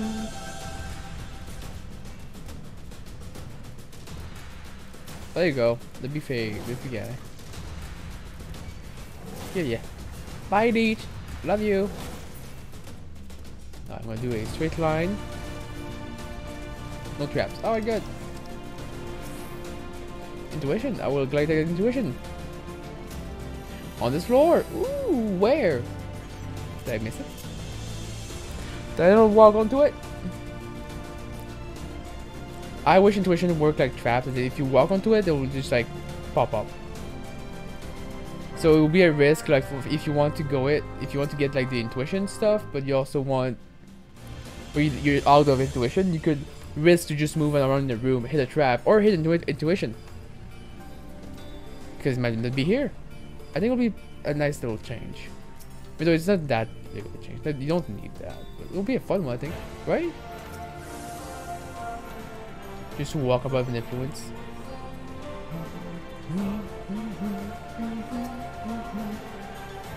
Like if you do that, you could just increase the. You can make some route more rare and some route less rare. You know, since you get more affluence. Oh, I did not see you. I like to add all the feelings personally.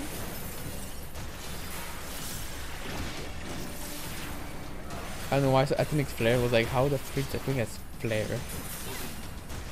Alright, today oh right, I forgot.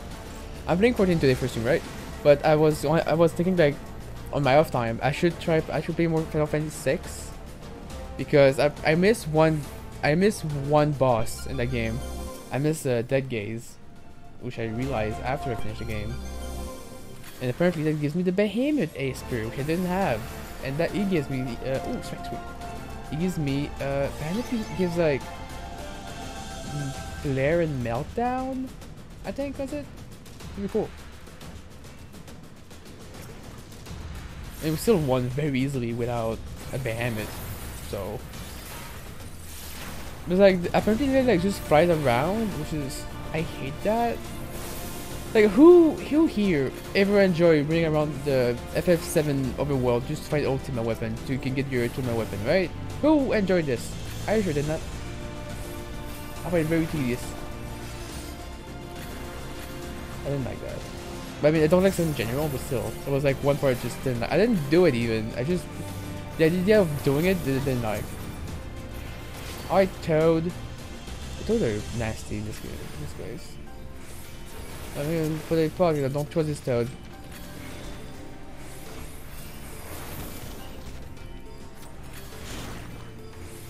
Yeah, so you do sticky tongue, but if you're far from the sticky tongue, you get stunned. So you have to get hit by the leaf.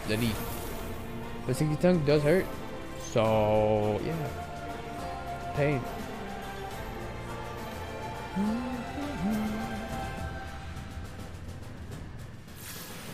Have to kill way more. Do we have to kill more in Doom floors? You know, it feels like that sometimes. Sometimes just stingy. I don't know. Oh, exit right here. Oh, I'll take it back. I'm sorry, game. No, Doom floors are okay. They're normal. Yeah. Thumb for me. Thumbs up. Just say thumb.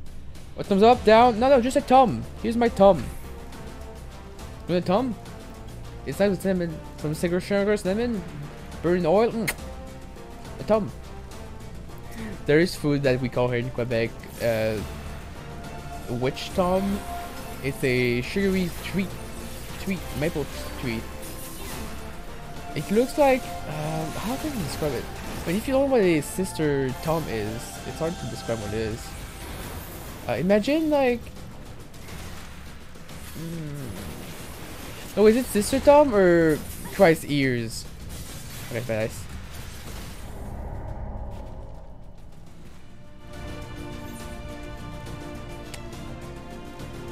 Frick! That's what I think when I talk about food. No! No! Oh, my not even leap! They hurt! Was I full health? I was full health, right? Was I full? I was full health, but still. It did 6,000! Upset. I forgot the leap is a very fast cast. It's a very fast cast. Oh my god. Well, my first time dying to a frog. So, I'll take it. See, I'm not mad dying there. It's just I wasn't careful. I just wasn't careful. My fault, not his. I mean, I prefer dying this early than dying to 151 or something. All right, time to delete the run. Cry, goodbye. Cry. It's fine. I wasn't going to clear anyway.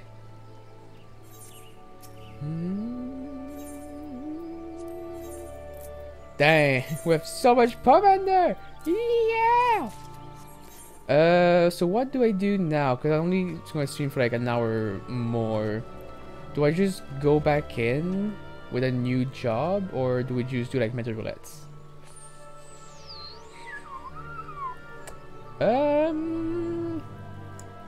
I said we go back in. You know, I was thinking about food. I love thinking about food so much on the stream. But this time I want to go in as a machinist.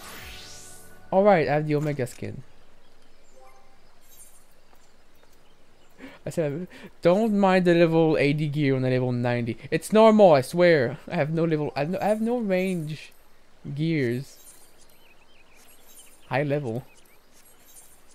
As one can see. Doesn't matter, I can't equip anything.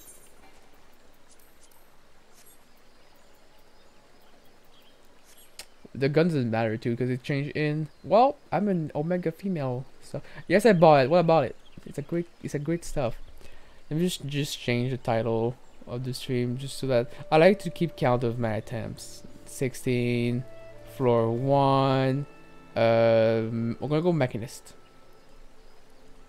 MCH.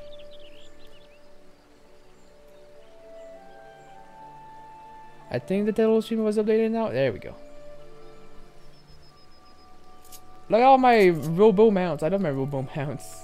I have so many of them. Alright, let's go ahead. First order should be easy.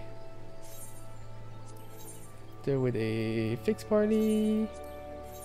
Turn on yes from floor 1. Yay! I hate going back to floor 1. It's just I have to restart everything. It's just the leveling that takes forever. This is technically my second run with Mechanist. So we'll see how it goes.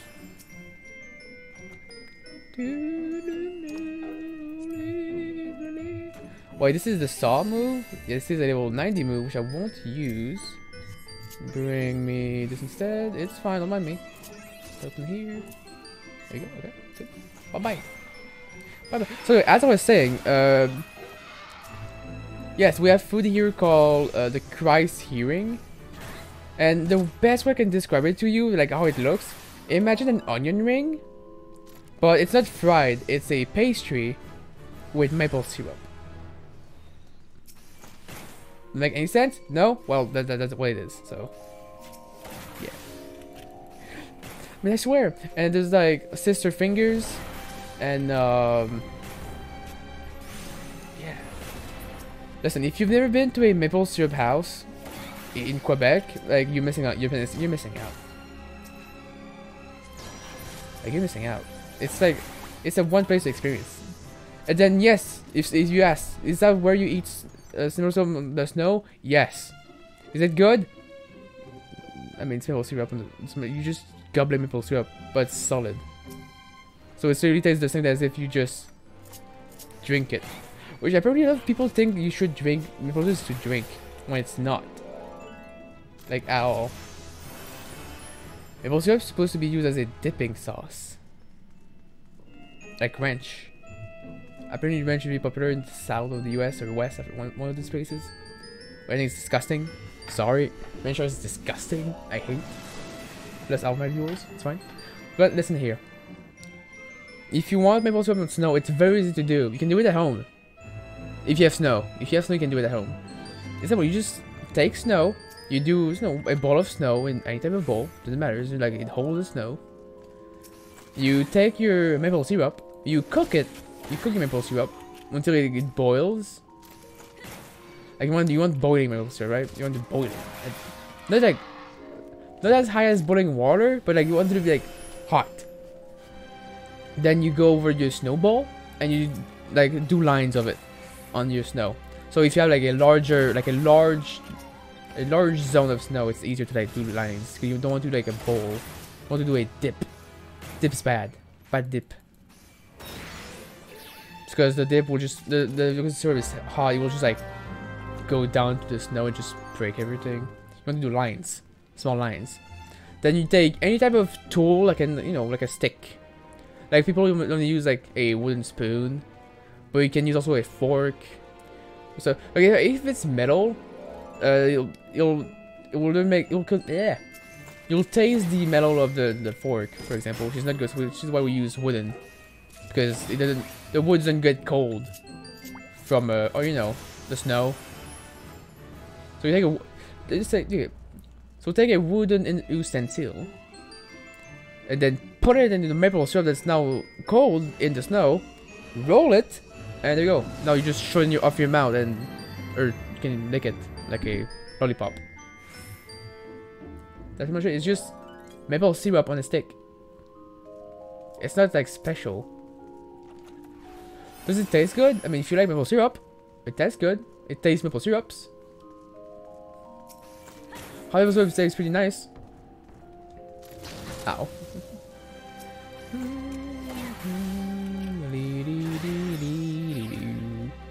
I will say there is the one thing that feels nice about picking is that I can just walk around while doing everything. Like bang bang, bang bang bang.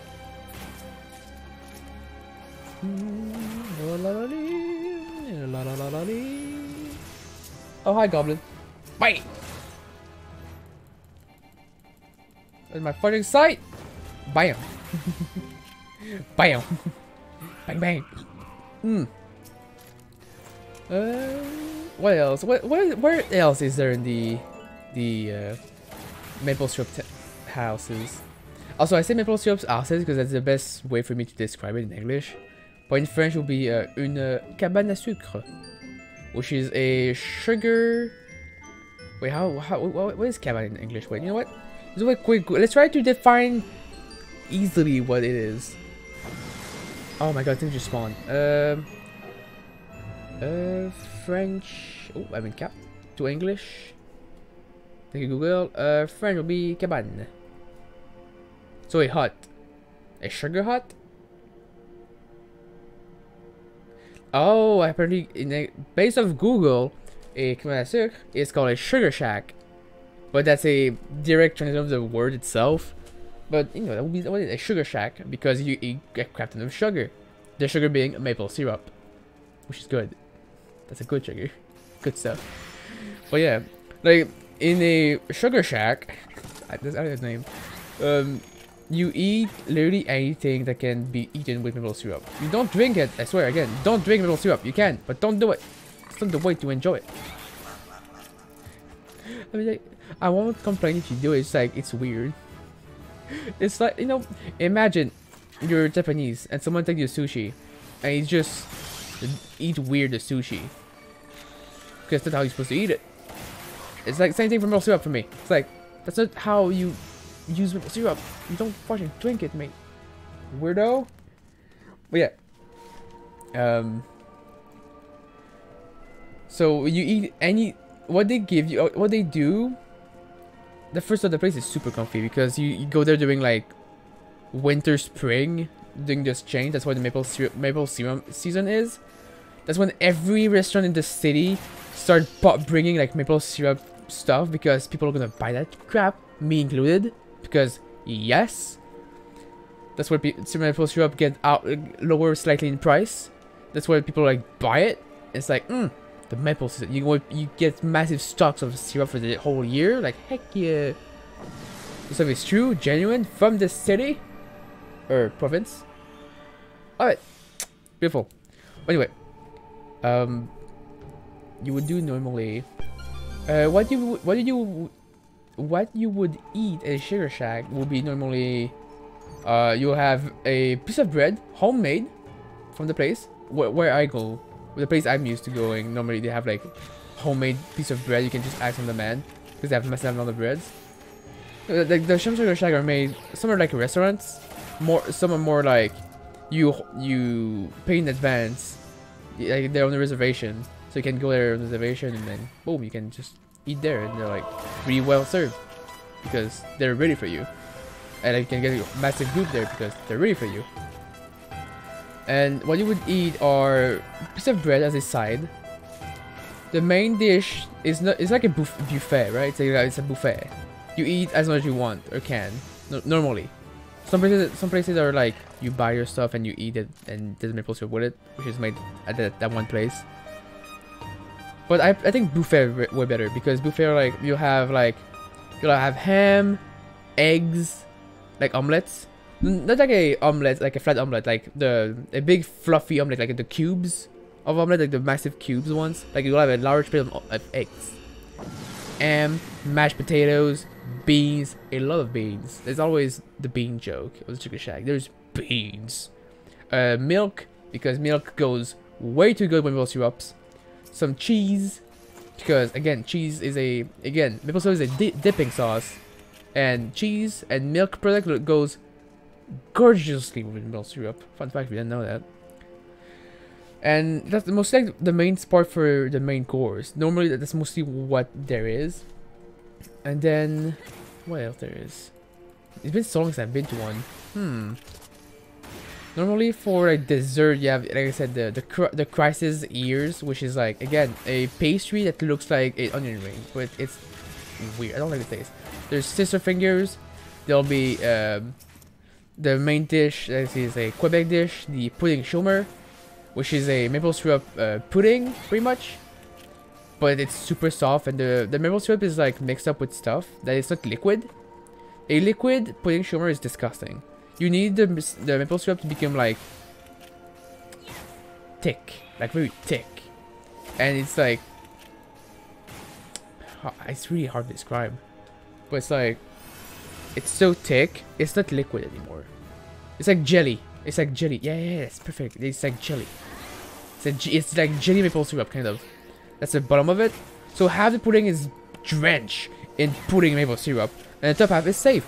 But people like to drench it in, take the bottom of the thing and just put more into it. Because, yes, more. Ever. Yes. Those are the main dishes. And then there's also more beans. If you wish for more beans, there's still more beans. Oh, there's also soup, like bean soup. That's true, that's a bit, there's bean soup in there. Those are like the main stuff you find there. And when you get out of here, like you eat like, oh, it's yummy, you eat. Then when you come out, it's like, oh, my bell's gonna go boom because you ate so much. And like those things, those stuff fills you up. Like if there's one thing about Quebec dish is that they fill you up. We don't go weak on food. They fill you up. You don't eat a second dish. You first serving, you're filled up. Oh, they give physic bone, and then they give dung beetles. No. Aw. Ow. Oh, we have no health lower level. Jesus. I use a max potion by accident. Okay, so wait, but put it on the same spot here. That's my. Okay, that's my sustaining. Again, I only did a mechanism once before, so please bear with me. Okay, that's what you find in Sugar Shack. But like I was saying, in my opinion, dairy milk's the best thing you can have in maple syrup, which is again a dipping sauce. When you have pancakes, you just drench it with maple syrup. You don't drench it, but you put some. And then if you have multiple, you just put it back in. It's like do it a bit more. The pancake will absorb the maple syrup, and then it will become sweeter. It's great. Maple syrup is an amazing sauce. The best sauce, even. Oh yeah. And I swear, when I went to US once, and it was to like a exchange, and some people were saying like, oh yeah, we have maple syrup, but then they showed me the maple syrup. Was like, that's not maple syrup, you know that? That's not true maple syrup. That's just a fake version of it. Like Americans think they have the true stuff, but no, it's fake. Even the rest of English Canada don't have the true stuff sometimes. They have the fake version, which we call a steel syrup, because it's not, because it tastes like fudge steel in the winter. You know, like iron steel in winter when they're cold.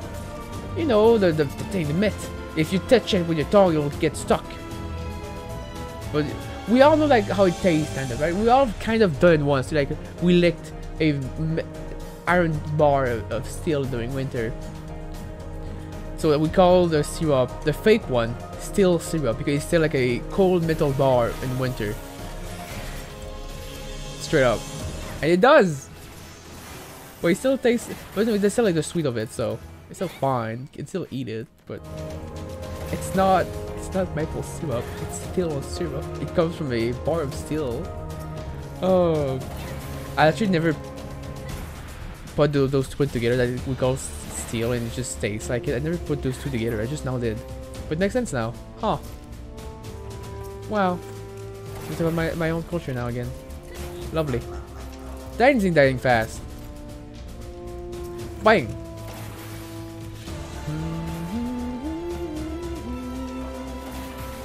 I mean, this is really good for like speedrunning this thing, for sure. I wonder if I like speedrunning on this other than. What other food can you eat with maple syrup?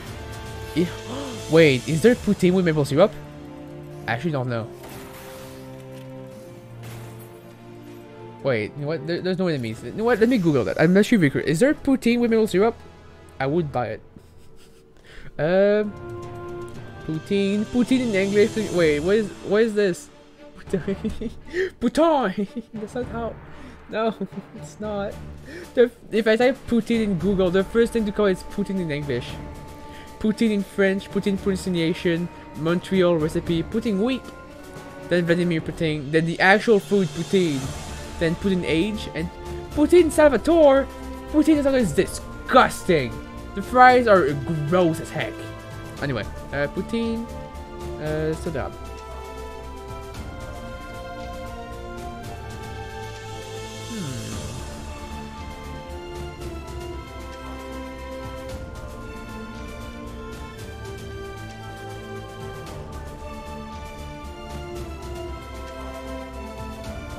Well, it seems like there's no restaurant selling maple poutine, but there seem to be many recipes. Like, I tried to Google it. It was like, here's 10 recipes, or like 10 website with different recipes of a poutine with maple syrup. You can make homemade poutine. The hardest part to get is not the fries. It's actually the sauce. The sauce is like the important part to get. You can't put any sauce in the poutine. As long as there's sauce, it's a poutine.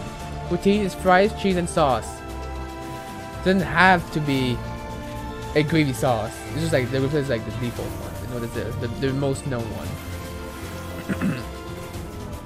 Like you can put spaghetti sauce. There is a poutine here that we call the Italian poutine. It's just poutine with no cheese, and it's an Italian sauce on top. So there's like more tomatoes and stuff. Because it's like spaghetti Italian, so Italian poutine because we put spaghetti sauce on top. Clever at all, but that was my favorite poutine when I was a kid because it's a very simple taste. I didn't like the classic as a kid. I enjoy it now, but before I didn't like it before. I will forever defend the fact that poutine is the best dish that exists. Not because of like how it tastes, but only because there's always one type of poutine or way to make it taste that people will enjoy. There's always. You will find your poutine one day. It's out there. Oh, dang, I crit.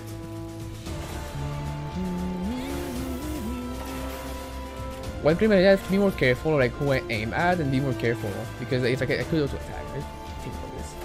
But yeah, I love talking about food, and I love sharing my ideas of how I see poutine to like Americans when they come to my stream because you know I'm English. I speak English when I stream, not French, which makes for different culture coming in. And yeah, if you never, I think, I don't know where it was, but there is a place in the US. I believe it's a Canadian. There's a Canadian food truck run by Canadians that makes their poutine so that people in America can taste like a real poutine. Like if there's two things that if you're American, if you say as an American that you've tasted true maple syrup and a true real poutine, those are the two things I cannot believe you. Because I know what the true things are and I've been to America, so I've tasted those things and I tried them. Was like, and they're saying that's true. That's like bullcrap. It's a full-on lie. I feel like I might have to. It's like level 20. I'm level 20? How am I level 20? I killed everything. Oh yeah, there's a very weird small worst thing with mechs is that you kill things so fast, stuff doesn't respawn at all. So you cannot kill more. You kill what's there and you go out. So in a way, like you go faster, yes, but you kill less. In total, you kill less things in general. But kiting is like, oh, that's easy as heck. Kiting in this thing, oh, easy. I'm using super potion right now, but you can still use a high potion. You can still use normal potion. It still work great here. Look at like how easy this is. Like look at this. Look at this. Just moving in circles and just shooting. That's it. 2 buttons. Magnus, everyone! Oh. The first and only ever run I did with Mechanist, I reached 176. And I died only because I hit a mob by accident. I hit 2 white wolf, which killed me instantly. With red mage, after 14 attempts, I reached 176. With Magnus, in my first attempt. So his is easier, for sure. But I do love red mage for progging with Vercure. I think it's pretty good. In that case, there are 2 ways.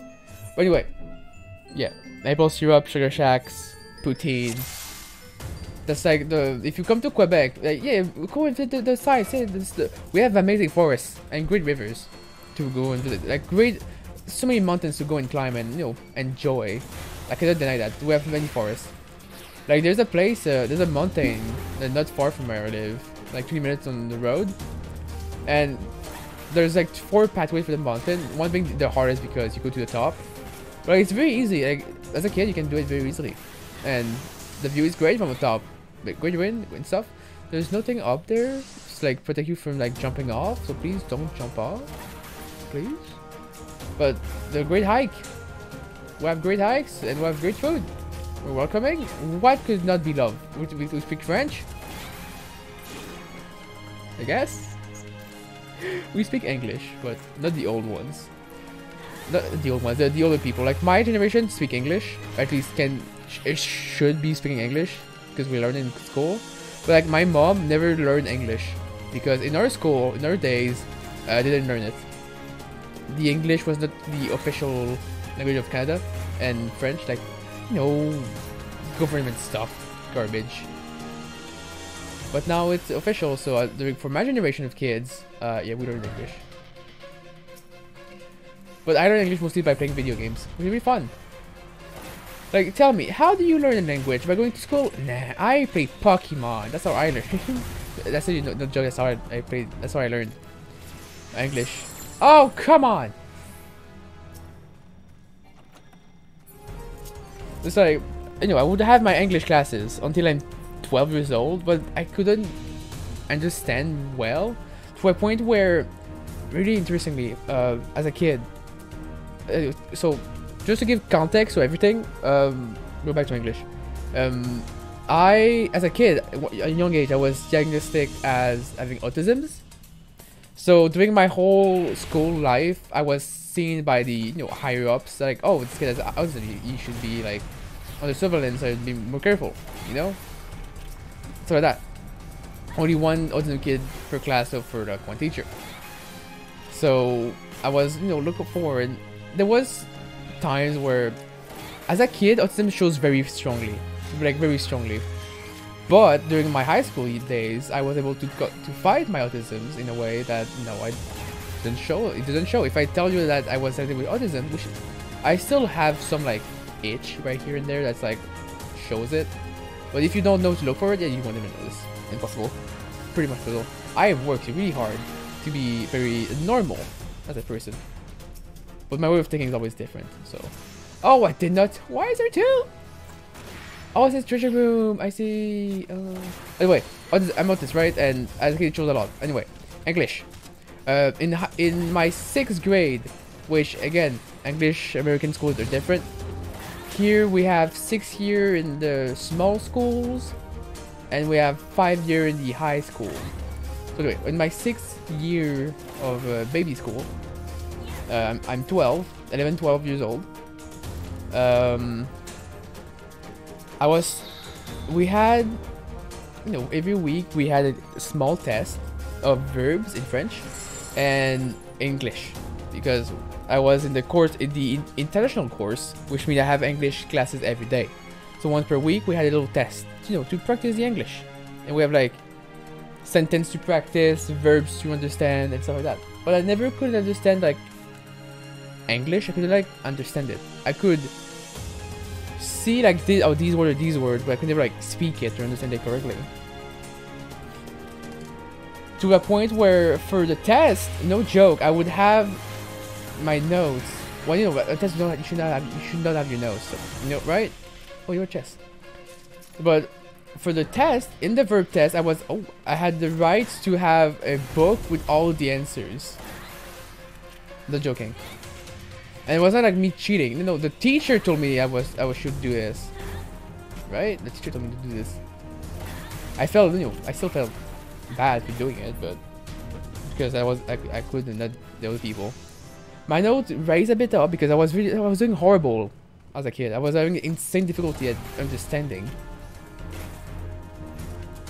But that, without my teacher letting me able to have the resource to actually answer the questions, I would have never learned English ever, because I would have been stuck. My brain would have been stuck something.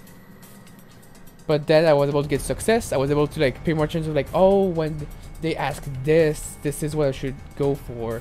So like for me, my test and exam were more of like linking that this sentence means this and this means this, that more than, oh, this is what you mean and so is the answer. I was not answering, I was observing. But such way of teaching taught me well. It's like in the class, oh, mimic again. God damn. Oh, and a landmine. What I would have to do is screenshot. Where's screenshot? Oh, that's my turn. Oh, let's go. Bam, bam. So yeah, in my class we had every week we had a verb test, and every we had like a little board that when you pass the test. Okay, wait, it's hard to explain, but individually we had a progress bar on our board for verbs, and like we would start with the to be and like the to be verb. What are the verbs? The basic ones. You know, we start with like easy verbs. Then we'll go like to the thinking, breathing. You know, like a bit more complex verbs. A bit the one that for a bit more different stuff. Even though in the end similar. You learn the base and then you go forward. I stood at the base for 6 months minimum. I forgot how many, but everyone was like either like and finish the verb test, which means they had no more verb tests, so they were like had some free time. Some of the people had like were halfway through because it still had some difficulty, but they were able to do things. And you know, in short term, I was still at the very first verbs, like almost end of the year, or like at least half the year in. It's like, you know, my teacher realized, well, this is bad. Like, little Mariko is not like understanding how verbs are supposed to work. So like, she's not understanding. It's like, no, I'm not. And personally, it made me like as a kid very depressed because, well, everyone's succeeding, everyone's doing like amazing. Like, yeah, good for them. But like, I'm horribly failing at everything right now. In front of everyone can see me, my progress bar being literally at 0. Where I've made no progress and I still don't understand like verbs. So I was allowed doing the test of verb really sneakily by the teacher, like that I was allowed to have the, I don't know how you call them in English, or if you even have them in English. I hope you have them in English. The books that you can like a dictionary but for verbs. In French we call them bécherel.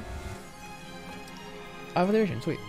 And I was allowed to have these, so again, like in English, my way of learning was more of I have the verb, I can look for the verb,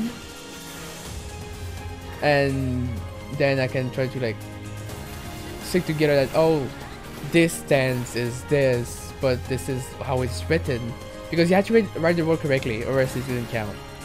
And that was mostly also a little big of a mistake. I was doing I do a lot of mistake writing in French. Still today, French is really hard writing correctly. Very, very hard.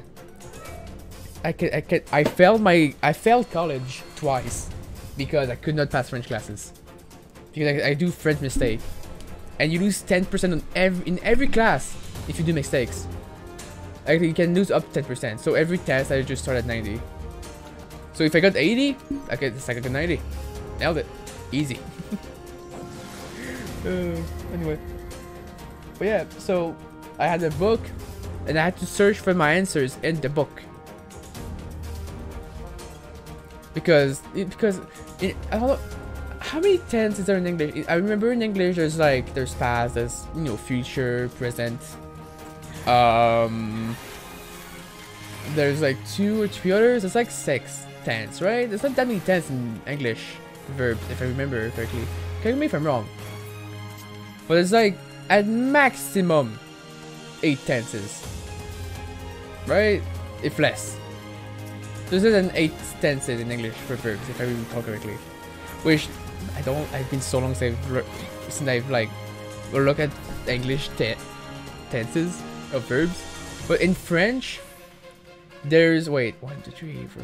There's 5 the basic tense. Then you double that for a different tense, so that make 10 tens. Then there's 4 other which are made for tenses. Then there's 6 more which are different tenses for different times. So we have 10, 14. We have 20 tenses in French for verbs. So 20 ways to write 6 different times a word. Then with the tense, the pronouns, the word, the gender of a verb. It's a lot. It's a lot. Especially for a kid. It's a lot to learn. Like, so like, for me, what I was trying to learn, the main issue as a kid, like, because I'm, again, autism, and it's very like permanent at a young age. I think like the issue as a kid is I was looking at the verbs, and I was trying to just remember the words, like, and stuff, like how you learn vocabulary, right? As a, do they have these for you in English class? I thought in English school, like, do you do this? Like as a kid, for our school, as if I can remember correctly, we had a vocabulary test.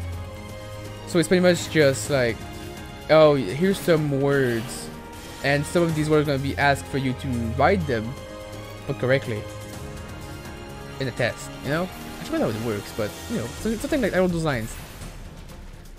And at those things I was really good because I have a very photogenic memory. I was able to just look at the words, just like quick glimpse of them, and boom, there we go. I know all of them. Easy. Hey, I have my gauge. Let's go. Why is it up there though? So like, I think what made sure is I was trying to look at everything I do as vocabulary. Like I look, okay, there you go. That's it. I learned. There we go. I saw it. But no, it's not how it works. We have to, for verbs, especially for French, you need to not, you should never think that, oh, you know how it works. You need to understand how this tense changed the word. That's it. So you don't have to learn the verb, you have to learn the tense. Which, you know, makes sense. That's how you should do verbs. But as a kid, I didn't know, I understood that as a kid. Until I actually did my research and like forget the book. That's like when the click happened.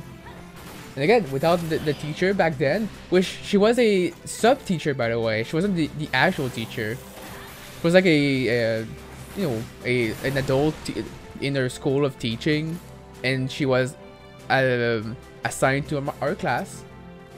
So it's like we have 2 teachers, and she was super nice. She was super sweet, perfect for a young kid school. Oh, she was so sweet. She's the one that thought the idea to like lend me the book for me to look.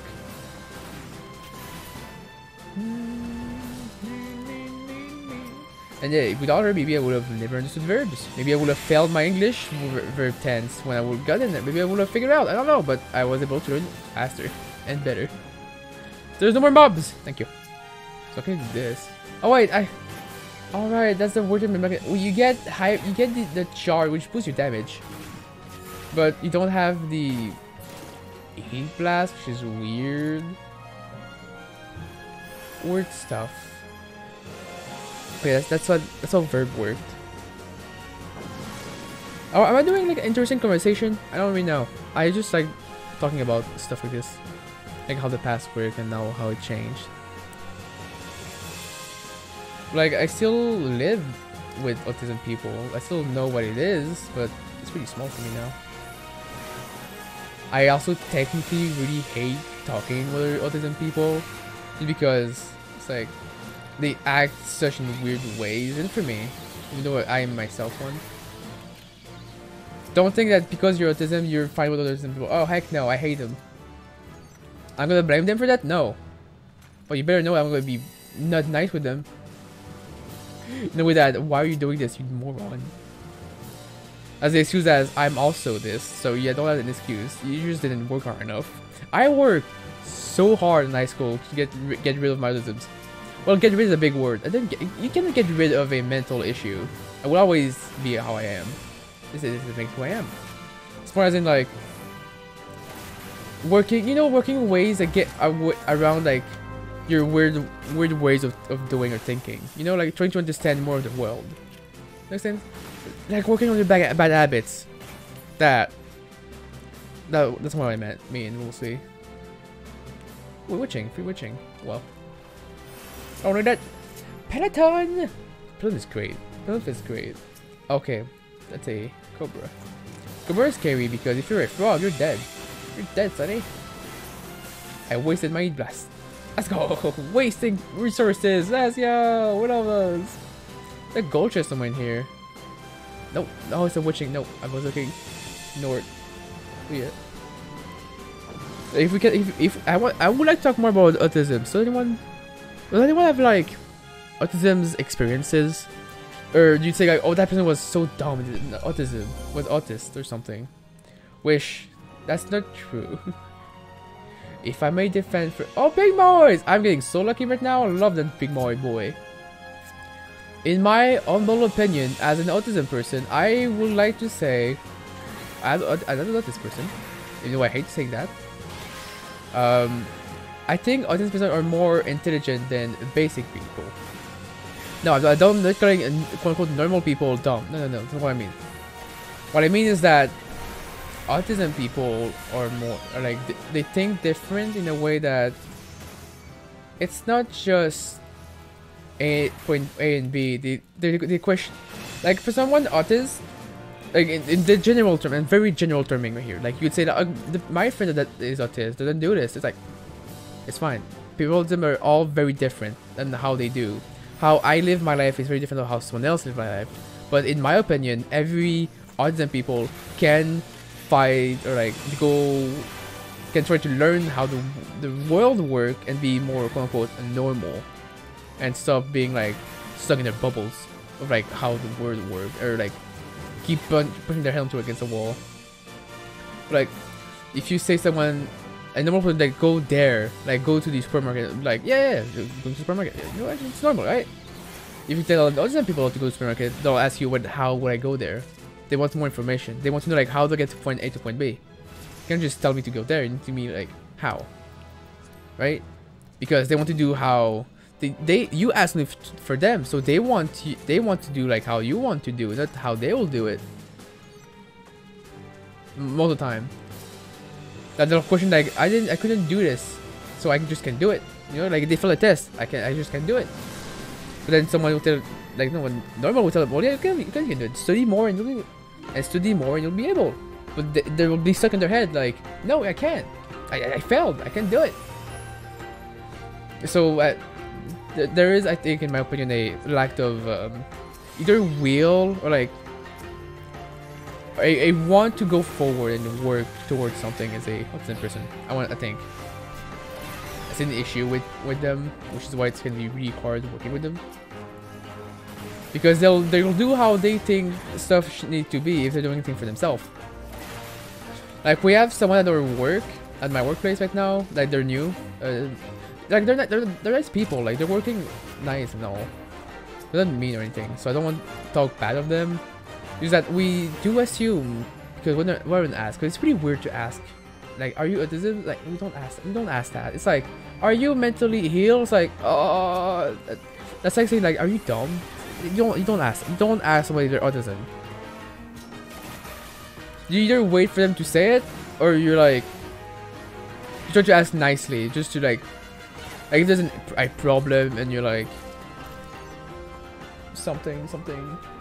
But it's also useful for you to ask if you don't know what autism mean, It's like, let me ask you the reason of the problem, and then, oh, you're autism, that's why there's a problem. No. It's like saying, oh, you're dumb, that's why there's a problem. No. You should never ask someone. If you don't know what autism is, you should never ask about it. Just shut up. Oh. It's a way of thinking.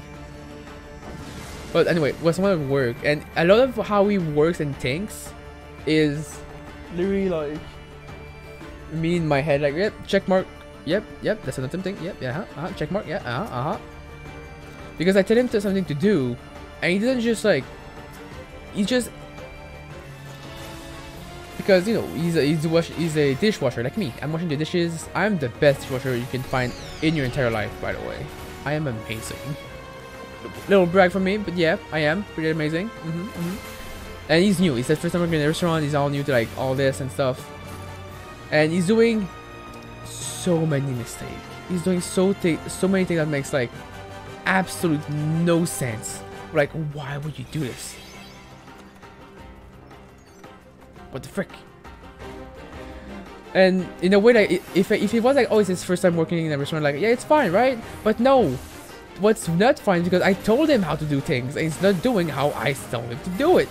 He's doing word by word something I said when there's also many variables, and he's not counting the variables because, like, no, I'm going there, I'm going to point A. That's how I gotta do it. No, no. And gosh, oh my god, you feel like a fucking kid sometimes. But again, it's not his fault. It's just like how he thinks, but like he's not thinking correctly. Not that how he's supposed to think. Like as a dishwasher, you should never just go in the kitchen mid-rush with like 2 items because oh well they're just staying there. No, you just hold on to them. You wait for them. Don't think they're busy. You're in their legs. Get out. I feel like you don't say between the legs. That's definitely like you're in my leg because you're walking, and I'm like here also. You get the experience? I don't know. Oh, that makes sense. 100% maybe. Anyway, he doesn't do things correctly. Apparently, one thing I have at my work is that I would it's a dishwasher, and I have little racks, which I put like stuff in, stuff out. I put something in, whatever comes out, I put the machine, it goes in, I unrack everything, and then I put something else and stuff like that. And I keep to my ref, because I have some space, I keep to my left all the stuff that go in the kitchen, like bowls, pots, kitchen utensil, and all that kind of stuff. I keep them next to me. Because I don't have the time myself to go in the kitchen, and they're also busy, so I don't do that. And I told them the trick to you keep your stuff here, so when you have time you can go and put them back. But apparently one day, as one of my friends at work said, like, he asked me like, did you tell him your trick or like give him your thing on the left and stuff? And I'm like, yeah. Like, what about that? They said you should have never told him that. I was like, oh, what happened?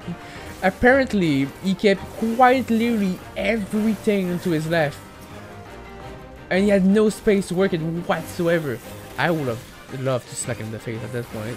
If I could have seen that, like, yell at him. But I was like, how? I don't understand how could he think to just keep everything to the left? Like, not just, like, he kept literally, apparently he kept everything, like the dishes, not the dishes, the plates, the utensil, the sieve that you could just, walk 2 feet and deposit. Like, what the frick? It's like, was I not clear enough? What? And every Saturday I work with him, and every time I'm like, oh my god, paper again. I'm getting really lucky. It's the run. Guys, this is a clear. Let's go. And yeah, it's just really weird time working with him. And it just reminds me of back in high school when, in high school, because I was, diagnostic as autism. I had access to a small room for, which there was one person that's supposed to watch over us, and supposed to be there to help us. It changed every year, but I think it's stick with the guy named Serge for some point, and that was he stayed there for 3 years. And Serge was like, no, the kind of the guy was old, like in the 60s, but he's the type of person. I said the old type because your grandparents, the more like hardened ones, they're like, you do this like this, and they tell you how to do like properly in society, which I personally enjoyed because he was like, he wasn't. Okay, wait. How to explain in a decent way? Most people when they work with autism people, when they know the work like other people have autisms, you know, like when you work with them, how will you act towards them? There's a question I ask you right now. How will you act with them? Like, do you try to bend their will the way the society should see them, or do you accept how they are and just help how they think they should do things? Like, do you do that? Do you just walk with them, or do you have a little leash to them? Because they're not doing how society wants them to act, but they act how they want. That's the way of thinking. In my opinion, you should bend the will of the autism person so that it works how society wants them to work. Because when they're out there alone, they have to work like society works. They're not gonna work like you want. Like, what the frick? What I mean is that the first watcher we had in the little place. Oh, that's not a question. They were really like nice with us and very like, oh yeah, that's fine. Yeah, you can. They were really like let it go. Obviously, they were like a bit strict when you were failing and stuff and you were doing things right. So of course, we were like, oh wow, the cat broke a vase. Oh cute. No, you broke a fucking vase, lad. Frick you. So we should not do that. You know.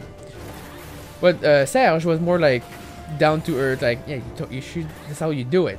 You should not do this. Like, I think one of the girls, she would never wear a bra, ever. Not very rarely, because she didn't like to. But Sarah would say that you should wear a bra. So like, that's just common senses. And again, I don't want to say like you should not. I'm not gonna tell you to wear a bra or not. That you do that what you want, girl.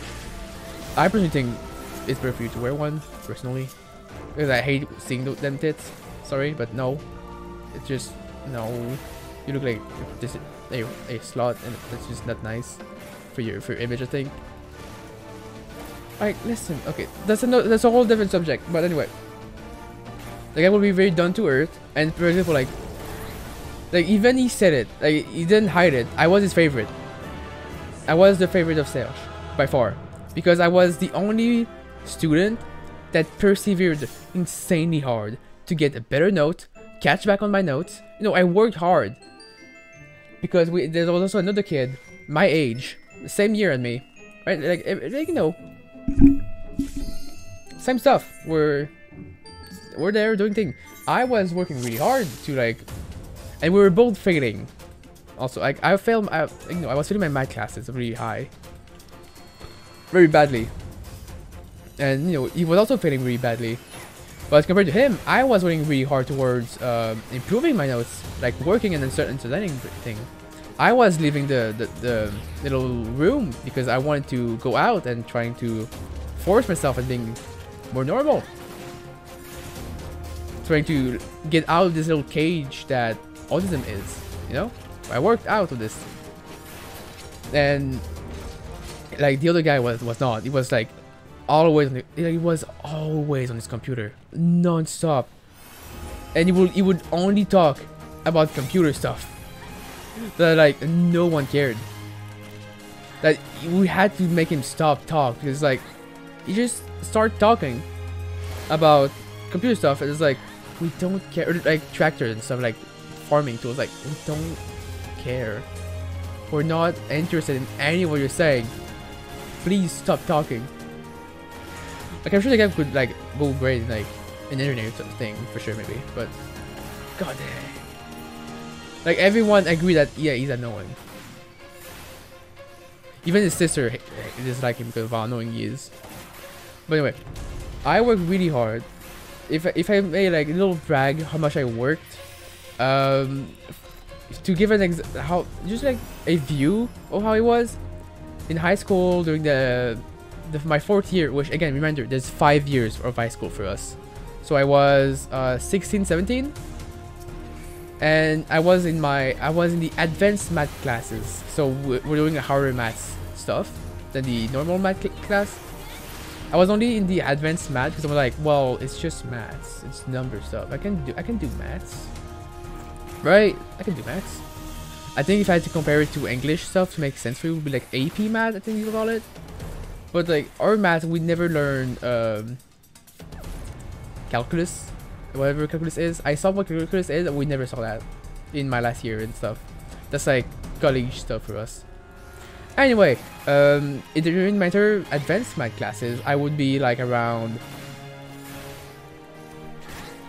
Every test I would have like, I would either like fail it at like 50% because you have to be 60% to succeed in the classes, or I would be like around 40%, and I would rarely be at 60 or like 71.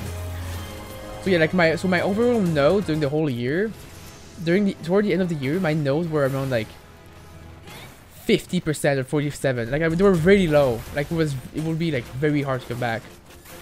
But here's the thing: the last exam, which is a government exam, by the way, like it is seen by the government of education to be this exam. They do it, not the school. They do it, and every kid in maths have the same exam. They're in every single school at that exact same date. They have the one same exam. Everyone. And this one exam counts for 50% of your entire year of school, for maths. By the way, it's a very important exam, and you can have a cheat sheet. You do have a note sheet that has, you can put anything you want on it, like anything. If they want to get it, it's yours. You put anything you want. I'm not joking, by the way. So wait. So how can I wait? I'm pressing buttons. So how would it work that when my notes were really low, and 2 months before the exam happened, which is in June, so 2 months before, around now, like April, we are offered for the advanced course of math, so the one I was in. They give you the option to do what they call the passerelle. I think I can call it the bridge. The bridge, I'm gonna call it in English because it's just easier. It's like a passerelle is like a little bridge. So you have the right to do the bridge. The bridge is it gives you the right as a advanced math course student to do the normal course math exam as a fail proof, right? So if you, for example, like fail your advanced maths, you can also do the non-advanced math exam, which again is also made by it's the same like rules as the government and stuff, but you can do that one too. So if you fail the high one, you can succeed in the lower one, and if you succeed on the lower one, you'll count as in you pass your maths. So you won't have to like redo a whole year of maths of like your fourth year. So like you can say, it's a good thing, right? It's good. It's a nice little deal. Like if you fail, like I was failing really bad, so I was heavily suggested to do it. And so, you know, I started like trying to look at it. It was like they give you a whole plenty of sheet of like a little book of things. Well, no, it's like it's grafted paper together. You know, that's what I mean. Like a book of paper. That's what I mean. You get that, and in that there's like notes, a practice exam and stuff, and you can go to your teacher at some dinner thing, and you can ask questions like, oh well, they do it a bit different in that way and stuff, or something. So I started doing that while doing my advanced little note sheet. And what I realized on the bridge, because I accepted it makes sense that I should try and do it because I was failing my advanced math. So I started doing it, and looking at the notes and exam and how they do in the not advanced classes, I realized that in the advanced classes we do somewhat the same like number things, but we add a lot more peak Maori, heck yeah. Like we add a lot more numbers and stuff. Like there's a the equation we do in advanced are just bigger. There's more, but because in my head, again, I don't this person, in my head they're different. 40 different equations, because you don't go for the same answers, because in the advanced one there's more you do, so you go for different answers. In the normal course you just see the very basic. You do less variables. You don't go to like, you don't find the true answer, I would say, in a way.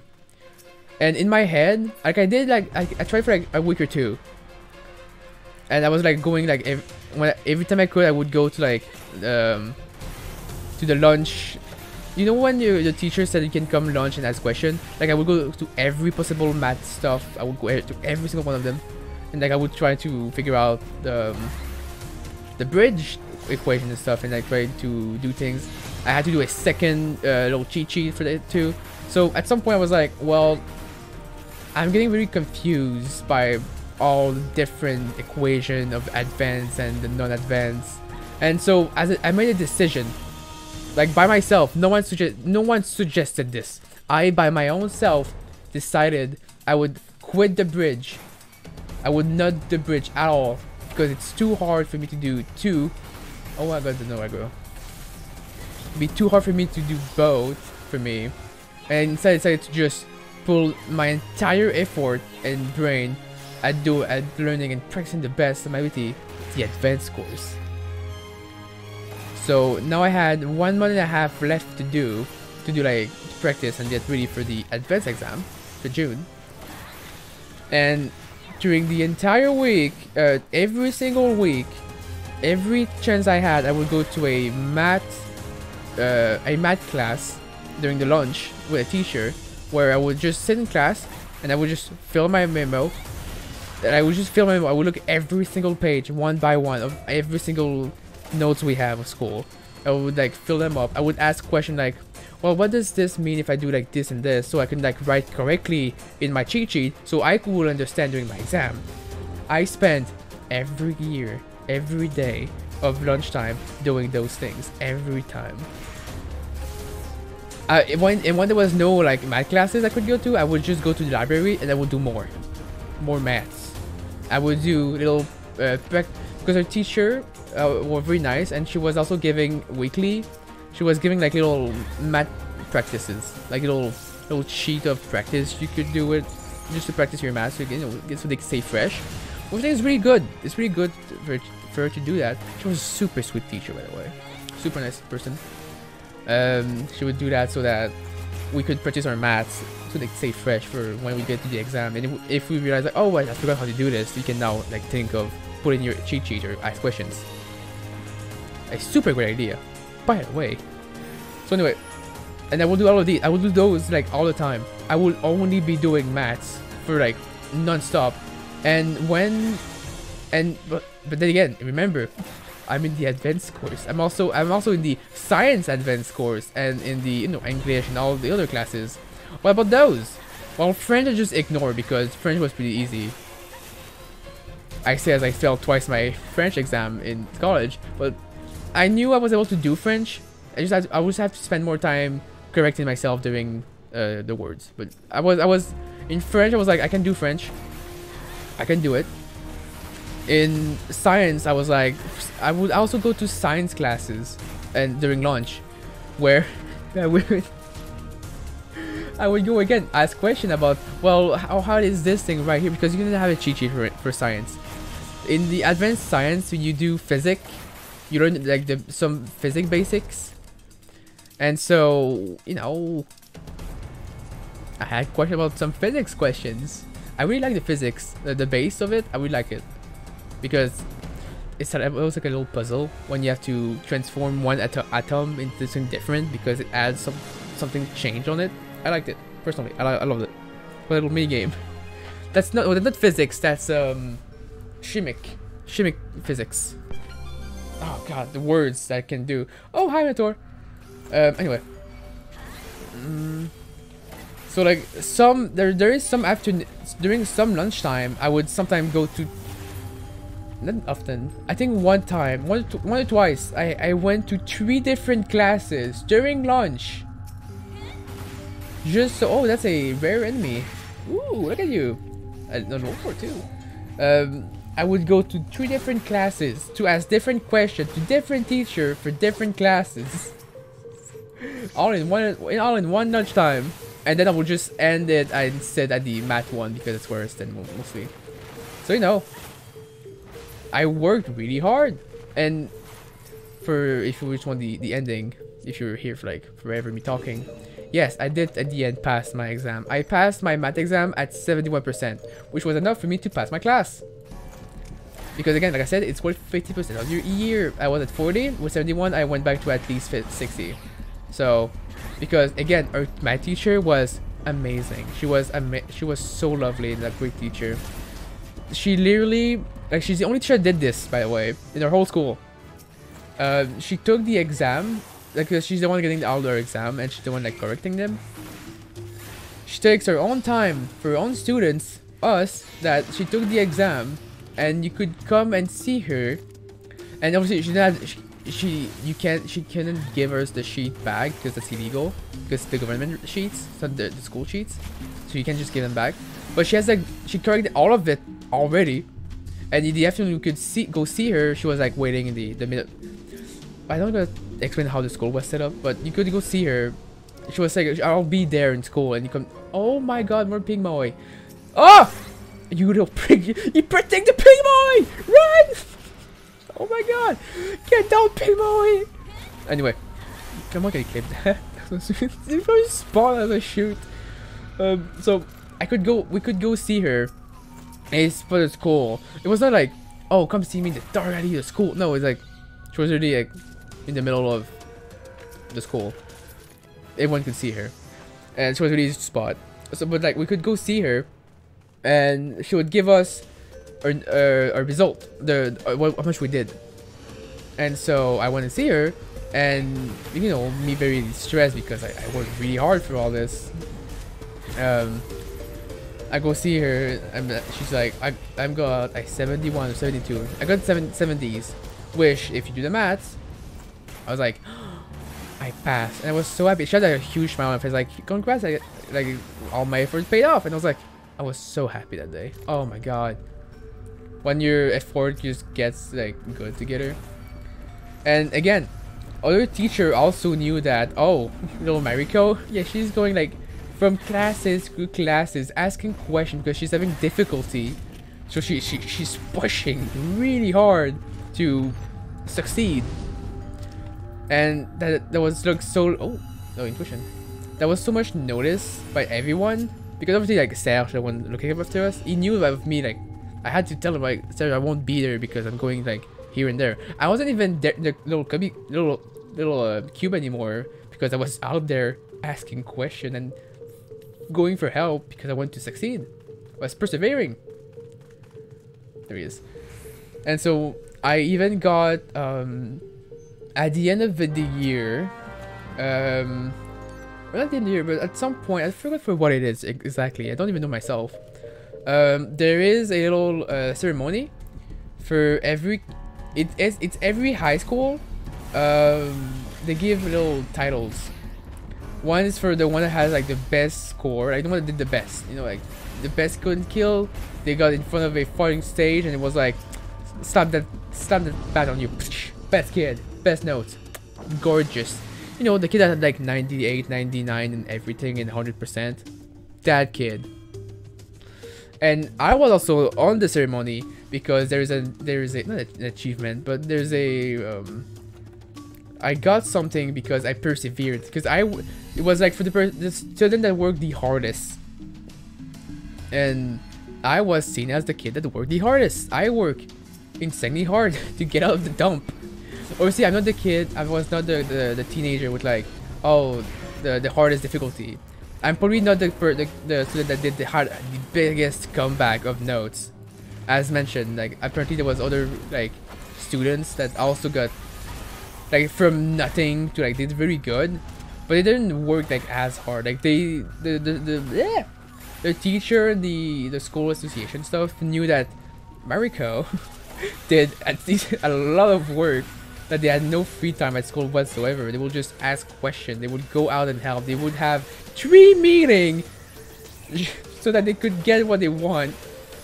And they went again, they did very risky decision because they thought that was the best decision, not what others thought. But yeah, I still have the paper saying that I was the strongest persevering student in the entire school. Other school had also their own people, but yeah. And Serge, the guy I was, you know, looking after every autism people, he was so proud of me because, you know, I worked, an autistic person worked really hard, did something like really good. I got a little award. Like, wow, like it's good, right? He was so proud of me that for the, you know, the ball, the prom, that's how you call it, right? Prom. Which again, prom is such a dumb idea, personally. Anyway, I went to prom, and Serge brought me. The guy got super fancy, you know, like he was proud of bringing me there, and he brought me into I don't know how you call the cars in English, but you know the car with like no roof, like the fancy car, like the fancy rich car. Like he had one of those. It was a collection vehicle, you know, like the big fancy stuff. I have no idea what the fuck it is, but apparently it was very fancy and really worth all the money. And he brought me at prom with that car. Obviously, I had no one with me, but you know, he was really happy, and it was like really nice of him. Like I once called the guy Serge back, and I like, you want to go like eat somewhere? Because you know, see like how you doing? How are you catching up? The guy was still working. But yeah, that was my story of how much perseverance and how much as a autistic person can work to get out of the dump. It's doable. I did it. You can do it. But I also did maybe because of my mom, because she did a lot of pressure on me as a kid. Oh god, so I don't want to say like Asian kids, but you know, Asian kids. Is that racist? I don't know. Is that called as racist because I said Asian kids? I don't know. But I think that's a known thing, right? That Asian parents can be a bit more strict. No, I don't want to say, but my mom is not Asian. We're Quebec. We're Quebecois. Like, we're from Quebec. We're all pretty lazy. But my mom was always very like strict on school, because her parents were strict for her at school, and she was as well strict for her at school. Like she wasn't strict. She didn't want to be strict. Like, don't get me wrong. My mom wasn't like insane like strict on school. Like I wouldn't like not have dinner or something if I didn't get good notes or something. It was just as in like she made it very clear that getting good note at school was important. Opening my window because it's very warm in my room now. Like she made it very clear that it was important to get good note at school if you want to get a good life. You know, if you want to get what you want, you have to get good notes. So as a kid, my mind was like, well, if I fail school, I fail my life, you know. That's how my life was in my head. So for me, it was important to succeed. So that maybe also why I persevered, because of the pressure of my mom. And even like, it's a really weird thing. Recently, her mom, she came back and asked, why was she strict for school? And I said, yeah, you were. And she felt sorry, but again, it wasn't like bad. You know, I do think like extreme parent is important. I like rambling by myself, alright? Don't question me. I look like a beef jerky. I hate the beef jerky. Oh, anyone seen like the beef jerky that I fell in the Omega F gear? Oh, I can't get it out of my brain. It's like, oh, you've ruined this gear for me. But the ribbon is... I love the ribbon. It's great. Oh.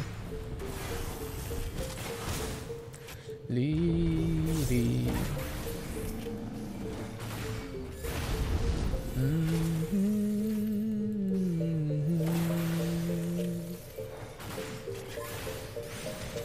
I will say now I have nothing else to talk about because I'm kind of just out of subject. But I've talked long for like an hour. Oh yeah, I talked for, oh god, I talked for so long, Jesus. My throat is getting dry, so I'm really gonna be, let's assume the rest of the stream is probably gonna be most like more science. I'm sorry, but for my own safety of my throat, I would like to talk less, please. Whoa, Springin! What are you doing? Come back, come down. Also, wow, it's really interesting how much damage Mech is doing.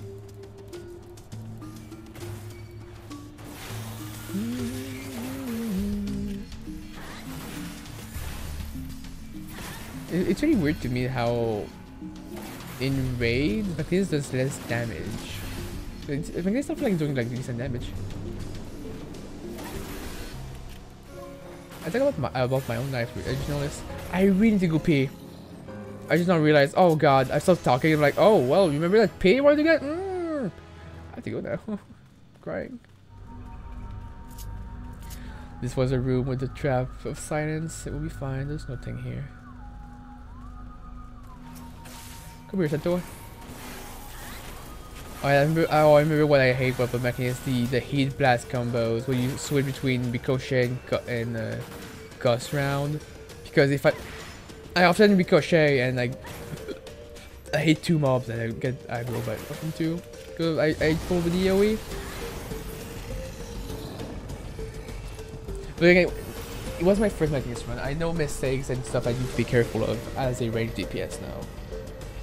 I should never spam X as a ranged DPS. Never. If you spam it, I'm going to auto attack some mobs that I don't want to aggro. So yeah. Hey, hoot hoot.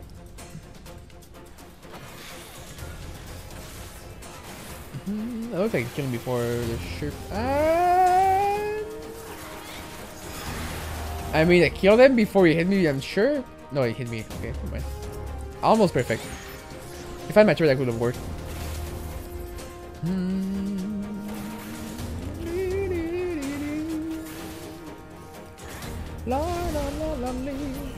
Does anyone remember when Aspen Cole was split the game? Oh, the hell it was. I just find it funny because just you mentioned I hate him. I think as a person he's not fun. I don't like him as a person. As a streamer is also not my type at all, but I won't judge that. As a person itself, I just don't like him. But anyway, he tried to pass the dead, and I don't want to judge anything what he did. There's obviously a lot of things that he did really bad that he could have survived. But anyway, what I just want to say is like, I just find it really funny that he had like the most basic like baby ever reborn gear at like floor 148. I just thought it was really funny because most people run this solo thing when they're like no, they beat the game, like they did most things in the game. They're like looking for a challenge, you know, like they did Savage, maybe they did Ultimate. They're like, I want to try a bit more. Or maybe they didn't know that. They just like, I'm looking for some solo content that's like challenging, like I can do myself because I'm playing at weird hours or I have no friends to play with. Something like that. It's like this is why I started this. Or like I want to go for like something rare and hard, like something I can brag about. And like yeah, they find out the solo deep dungeon community. I found it like this, and Asmongold just he didn't finish every Reborn. He started doing it like what, sir? You know, like he didn't. Just how hard this thing was. But again, I don't know how hard World of Warcraft can be, so because I don't know World of Warcraft. People always say like, oh, World of Warcraft is like the first like big large MMO, but it's like I never heard of World of Warcraft before I started like before I was like 15 or like no, not even. I've probably seen World of Warcraft things, but I never knew what it was. Nor did I really care, I think. Okay, can I ask a question? For like most people here? Listen, how was like your discovery of video game? Does that make sense, that question? Like, I mean as in like, oh my god, the rumors. Like for me, before I was like 14, I never knew what a Zelda game was. I don't know what a Kirby game was. I have never seen a trailer of a video game before. When I was like 14. And then realized, but was you playing games or something as a kid? Yeah, I played on my NES and my Super and 64. It's not mine. It's my mom. It's like my grandparents bought it for my mom when she was a kid, but my mom never played it when much. She didn't like video games that much. So we just had old N64 and NES. Like we still have them. They still work. Back then the signal was good. Back then the stuff will resist life. Time. Oh, engage. So we still have the consoles, and back then all we have, and we still only have those games. Oh, I shot at the wrong time. I'm sure. And the only game we have on the NES was Super Mario Bros. 1, Super Mario Bros. 3, Tetris, and California Games.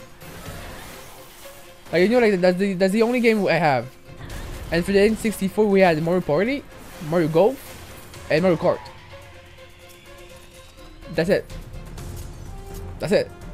And so, and I didn't watch TV that much as a kid because I would go play, play outside because that's what my mom wanted me to do. I would go play outside. I would do school. And oh god, I mean I can just do this, right? Attack it! Attack it! Bye bye. Carry him. Can I do like blind? Oh, it didn't work. Come on. Can I get a crit auto? Oh no, okay. Ooh, rage. So, like, I would play some video game, but all the game we would have is like, okay, I'm gonna do like a trilogy, a history of how I discovered video game. As a kid, I would play on the NES and Nintendo 64 until I'm 12. That's the 7th game I just said. The 7th only game I've ever had as a kid. Only. Until I was around 11 years old when, you know, like, the Wii came out. You know, like the Wii. Whoa, the Wii. The Wii was when stuff started. You know, everything changed when the Wii Nation attacked. Whoa. We all know the Wii, right? The Wii, like everyone family had one. Yeah, we also had one. Our mom actually bought a Wii for our own birthday because she thought it was a, you know, the Wii was commercialized as a family console, right? Like a fun console, like, you know, tennis, you know, like little fun activities with kids and family. Grandparent can play. I know because we once brought our Wii at a Christmas festivities. We had like at a grandparent house and we played bowling. So why do we have our eldest grandmother in the Wii as a me? Because she played bowling with us on the way. Oh, good times. With a cousin, everyone played with bowling. It was fun, you know, like the Wii. So anyway, so for the Wii again, the only game we had for the Wii were what we had when my mom bought the Wii. We had, you know, of course, the Wii Sport. We had Wii Play, and we had Mario Party 8. Do you see a trend here? We only had Mario games. Do you get what I mean? So in my kid brain, the only video game existing were Mario games. Like, that's it. So then, you know, I grew older. Now I'm in high school. No way, I'm lying. There's a whole section of like, we got the Wii, then I got a Game Boy and a DS, and that's when my horizon got like larger. On the Game Boy, I had a small game where we had many smaller games like Tetris and small shooting games. I had Yoshi Island, which apparently I didn't know as a kid. I learned that actually not long ago, like a year or two back, that a lot of GBA games, like Game Boy Advance game, or Super NES game just for your GBA. So I had Super Mario World, which is like the Yoshi game from the Super NES, but like, I don't know that. How far was I supposed to know that? I'm just a dumb little kid. So I played Yoshi on my Game Boy. And again, I would like to say, little shout out to my own little self. Yoshi Island was the first game I've ever 100% ever. And yeah, because I love Yoshi. The Yoshi game was really fun. Yoshi is a really fun game. That one from the Game Boy Advance, which is also the Super NES one. Fucking amazing game. So very hard. I to the ship. Let's go. Can't touch this. Can't touch them cheeks. I'm too schmoovy. Wait, I'm pushing button. Sorry. Okay. So I got a Game Boy, I got a DS. On the DS, I got what was like the big thing. Anyone remember on the DS? That the cartridge that like had so many games on them with like hacking cartridges. I broke 3 of those, by the way, as a kid. My first one, I was trying to delete a game. I deleted the how the cartridge worked. And, you know, my mom and I don't know what that stuff works at all. I'm not a computer person at all. but I still know more than the average grandparent, but I don't know what a motherboard is or something like that. I know like if I press a button, the thing shows up in the bar. It worked. Anyway, in the multiple cartridge DS game, that's when my origin sort of like got brighter. Like not brighter, broader, like you know, bigger. I've discovered what a fucking video game is.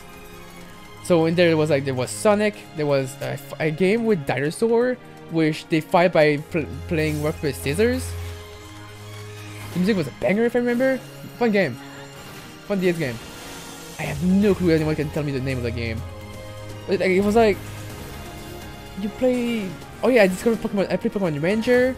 I discovered Pokemon Diamond, which was my first Pokemon.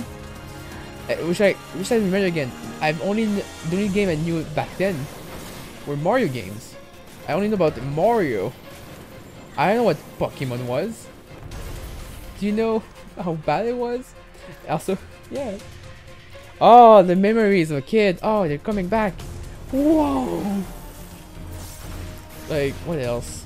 There was what else was I think there was Sonic Rush, like the game with Blaze, the cat, which was introduced, I think. What other game was there on this? There was a lot of game. I think I had Cooking Mama, if I remember. Maybe? What, did I have Cooking Mama? Maybe. There was another game I didn't play, another game like lots of I did play.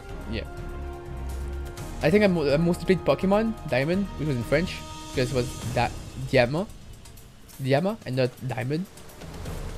Which leads to another story of how I learned English by playing Pokemon Soul Silver and Earth Gold, because those were in English, but like my Pokemon was in French, so it was really weird for me. It was a weird transaction. Anyway, back to the world of gaming that I found. So, you know, now we're at the point where I have a DS. I discovered what gaming are, and I play Pokemon. I play some game on my DS, on my Game Boy, and I have fun. I became as you could say, a gamer, and I loved it. And I was playing on my little portable consoles, and I still love my, like, for sure. Wait, how to say? As a kid, my parents have been separated forever, right? I know my parents separated. I've never seen them together. I think they separated when my brother was born, and then they got separated at that point. So every 2 weeks of a month, we would go see my father, which lived in Quebec, which is around a 3-hour ride on the highway. You know, that's a long time for a kid. So, oh wow, the memories. I would always bring my Game Boy to play on the road, which is why I played so much of them, because on the road. Wait, pushing. I'm low health. I have no. I have a strength up. I just don't have a steel. Let's see. One fireball. I have to count this fireball sometime. Ooh. Oh, ice. Oh yeah. That's why I played so much of my Game on DS, and why I have so many like fond memory of these. Which is why my 3DS is also again one of my favorite console. I love my 3DS. 3DS is amazing. Which is why also I was kind of sad about the Wii U. No wait. Oh, I'm skipping a step. Wait.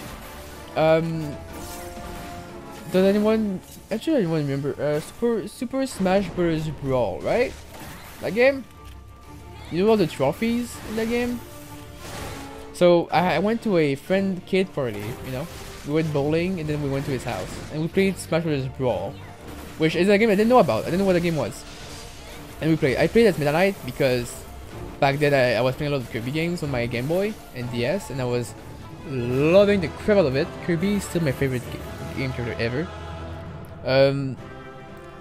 And so I played Meta Knight because I think, oh man, it's really cool. It's like the bad guy from Kirby. It's like, oh cool, I can play Meta Knight. So I played Meta Knight. I was really bad at it. But anyway, I got my own Smash Bros. Brawl because I love the game, so I was play more. I'll do one more by the way. And so I played Smash Bros. Brawl and I got trophies. And then I discovered like many new characters. I discovered like Link, Zelda, Midna, Fox, McCloud, like, you know, all the Nintendo library, like the world. My brain just like boom, like there's other video games that exist. Like what? I don't know. My brain just got spooned with information. It was amazing. My next video game I've learned that was Twilight Princess, because I saw Wolf Link and I was like, I want to be Wolf Link because I like Wolf. I want to play as Puppy Wolf Link. So then when I went to we don't have GameStop. I mean, we do have a GameStop here, but it's not called GameStop. And we have two shops that sell video game here. GameStop is like the American ones that survived, and then the one that died recently, sadly, due to COVID. Oh, God. We have a place called Videocon, and they have their / Microplay, and Microplay was where I went to buy my games. But sadly, their business died because of COVID, because no one would know. The shop had to close, and they sell movies, DVDs, and video games. The video game part was like, decent, was like surviving correctly. But the movie part, oh, it died hard because no one went and buy DVD anymore. Because Disney Plus, Netflix, all those things got bigger and bigger. The place that died. Yeah. I think there's only one place that exists still in Quebec that sells DVDs. And that's because they sell very obscure, very rare and obscure CDs for cheap. Like you rent them. There's a place that still rent cartridge and CDs in Quebec. I know, I went past it every day when I went to school in jewelry back when I was in Quebec. Apparently that place has like some very weird, like old obscure movie. As I heard from like in the bus, well, people were like going by that knew it. Which I think like, yeah, if you're a place that sells DVD but like they're rare, you sell them for you rent them for not too cheap, because it's a movie. Like you don't buy the movie, you just rent it. And you're like, the rare, the weird, the quirky. Like apparently, I might be wrong, but I heard it was like a comedy movie with guts or something. There's some weird stuff. I heard some weird stuff about that place, or like the movie you can find there. And that's like for $1. It's really cheap. Probably people go there. If you're a fan of cinema and movies, man, you can find so many rare stuff there. Apparently, I never went there and I don't know the cinema, so I don't know what's rare or not. But hey, they survive. Anyway, video game. So I went to Microplay, which is a place where you buy games, or at least where I used to. I pulled 2 by accident. I'm trying. Wait, use just a sec here. Okay. So I went to Microplay, and I was actually trying to look up for a Zelda game, because no, wait, I'm lying. The chronology is wrong. Listen, it's hard to pinpoint in an order of like 8 years how I play video games, because I don't remember correctly. My first ever Zelda game was Skyward Sword. And it was not my game actually, it was my friend's game. It was like, oh, I beat this Zelda game. Do you wanna like try it? Or like he didn't beat it, like he was stuck and couldn't beat it. So he's like, do you want to try it? It's like, I was like, I never played this Zelda game, I don't know if I liked it.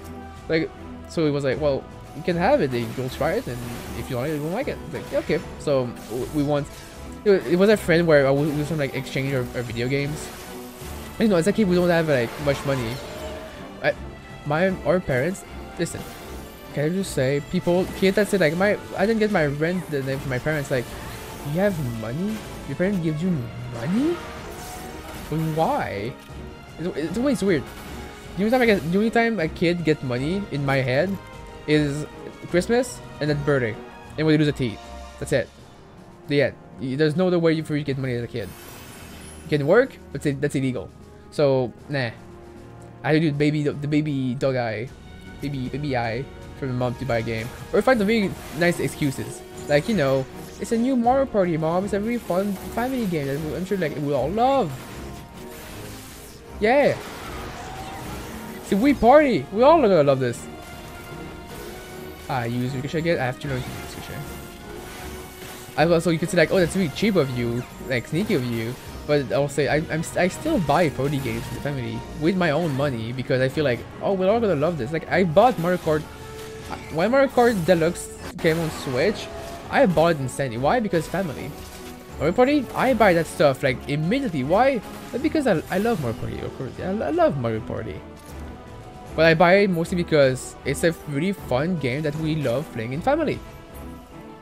Like what we do here at our house, we make what we call roti blini à la cannelle.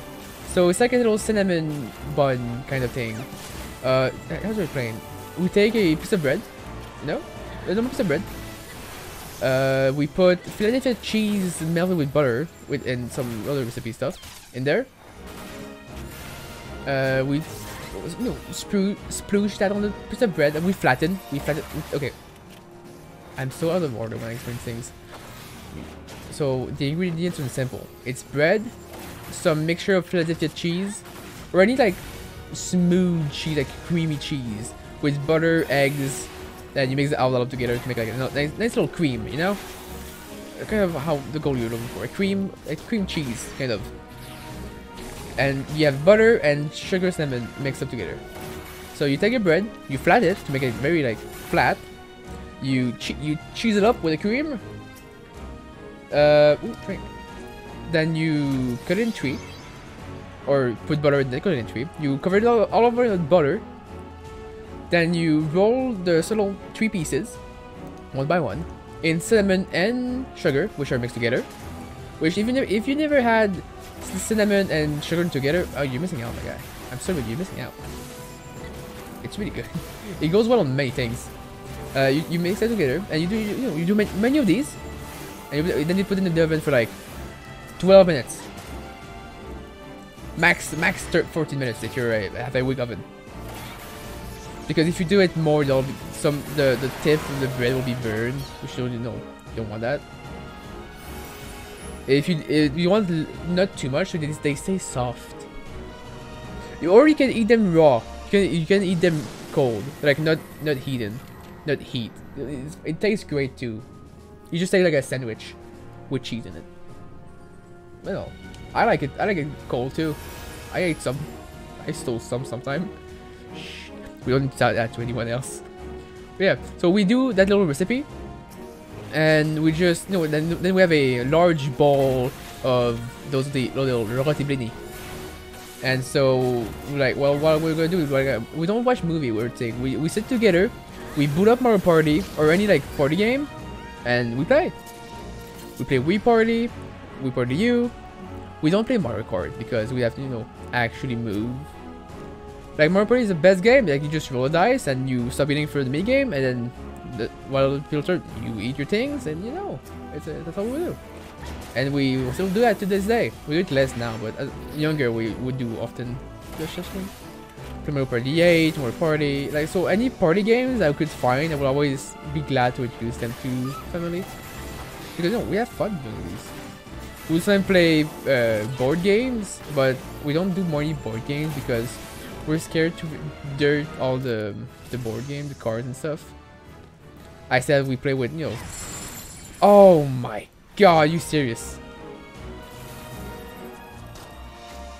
Come on, Tourette, get him! Oh, I know I just skipped the story of my current video game, but I don't want to talk about them anymore. So we're gonna talk about something else. Board games. I said the one story, how we have one board game that the entire board is covered with wax. Now, how the fuck is wax everywhere on this board and we can't remove it or without burning the entire thing? Let me tell you a little story. We went to a hobbit house. So I forgot where it is exactly, but there's a place where it's like a small hobbit house from the Lord of the Ring, right? And our mom is a big Lord of the Ring fan, so she was like, I want to go there.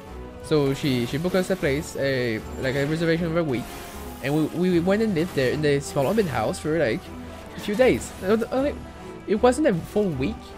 Oh no, it was just a amount of time. And then we were playing some board game inside because it was raining hard outside. It was raining outside, so we stayed inside playing board game. There we go. And so how it was, there's no electricity there except for like a fridge and a oven. That's it. But like the light, it's from candles to keep like the authenticity of a hobbit house.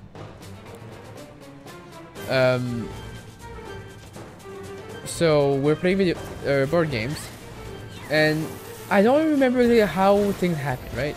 But the candle on top were burning because, you know, we're playing. It's late night. We're just playing our games. And someone raised their hand or something. And they hit the thing with all the candles. And they hit it really hard, so everything just like move everywhere. And wax just flies down, like all the wax that's in the candle that's, you know, burning. The wax just flies down everywhere. Kaboom! No, the table is covered with wax. I hate it. Learning trap. Oh, wait, guys. Give me a sec for working on this. Oh, God. Oh, it's this guy. Hop it. Here we go. Wait. I'm working it. Where's the other guy? There he is. Oh, why is there something more? Wait, I'm working it. I'm gonna work out. It's fine. Alright, anyway. So, no, there's wax everywhere. I have wax on me. There's wax on the forging board. People are like burning in pain because, you know, their wax is burning. So, anyways, but yeah, that happened. So it was really fun. Really fun moment. And we all laughed. Like, we all laughed it off. No one was like mad at anyone. It was just like really funny. Because who would have thought?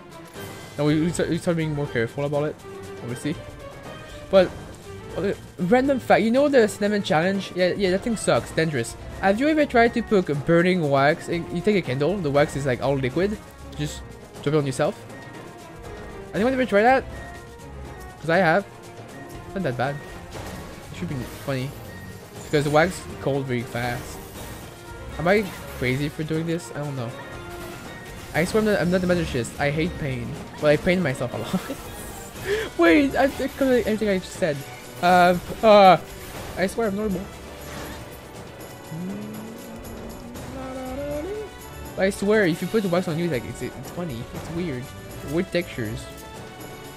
Right? No. Am I alone here? Maybe. Oh. I was 56. I've not paid attention to my level the entire time. I just now realized that I'm level 56. I just like kept going because I'm talking so much. I'm like, story time. I don't know. I like doing. I don't know why.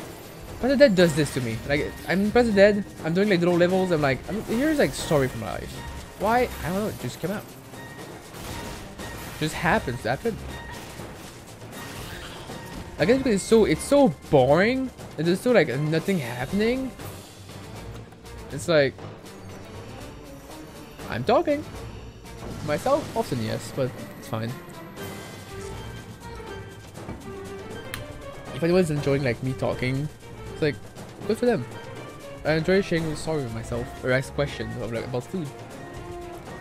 I feel about that wax question. Like again, seriously, did anyone ever put wax on themselves? Like burning wax? Liquid wax? Anyone? Please don't be, you know, people. I heard people eat glues.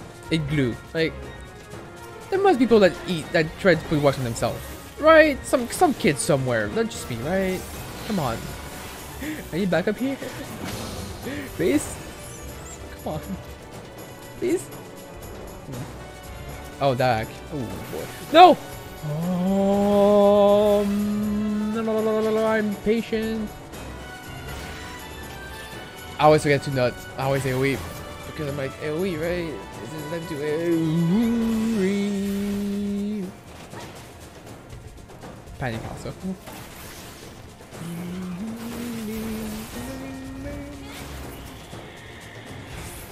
I just now realized these things, the cows, they're summoned in Final Fantasy games. They're here just like normal enemies. Interesting. Hey yo, come here. We have it though. Cause screw you. Yeah. Accent. Yeah. Oh yeah, that's right. I won't be able to do the crook accent anymore because hormones. Can I ask a question? I don't really want to know the answer because it's a trends thing. But like, I don't want to ever take on hormones here. Like change gender. Real question. Because I'm very scared of doing it. Because I heard it was like needle But also some people also say it was from you could also eat like things for that. But like I think my brother is doing with needle, and I hate needles, so I'm very scared. I guess the thing like I have started the strength body thing process, but at the same time I'm insanely scared, which is why I never want to do it. But I have enough of being what I am, this disgusting thing I am in. So I really want to change, but I'm also insanely scared that I have nightmares. So you know, I'll see. Like I don't want to needle myself every day. I don't want to get surgery because I'm scared of surgery. But it's for the right cause. I don't know. I'm very against surgery. Does that make sense? And I'm gonna get it myself, just like against my own beliefs, I guess. Like people changing their face to look like prettier. Like no, don't, no. Fake boobs, ah, disgusting. Fake butts, also disgusting. Is there fake abs? Surely, disgusting. Any type of surgery I also just find very gross. So I'm against it. Very strongly. Like my brother, like again, I love my little brother, but he was once my little sister. He changed to a guy, so he's not my brother. I'm just saying that to explain that he once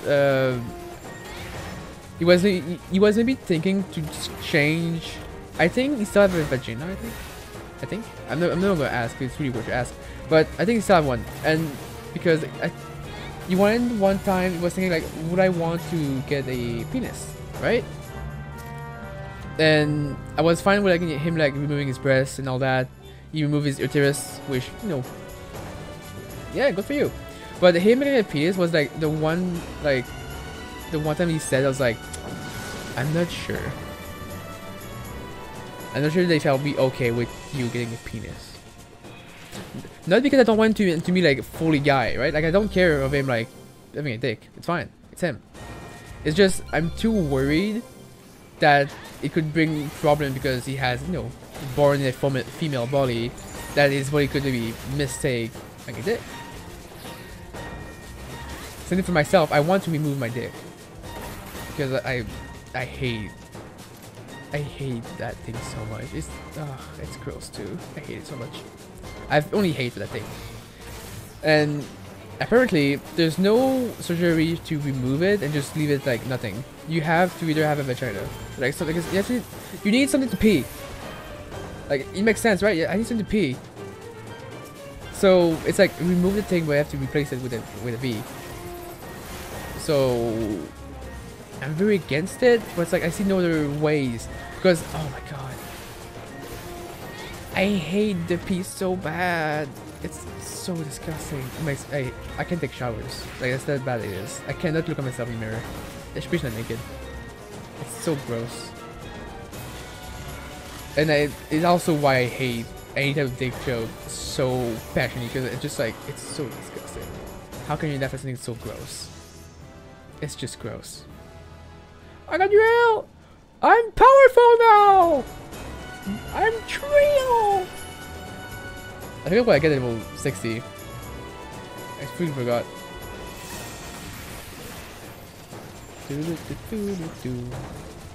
But yeah, so I might get a V, but at the same time it's like normally I'm against it. Oh my god, you're doing.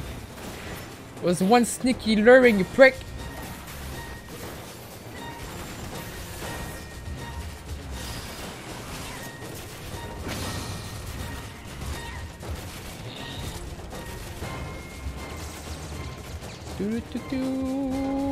Working here.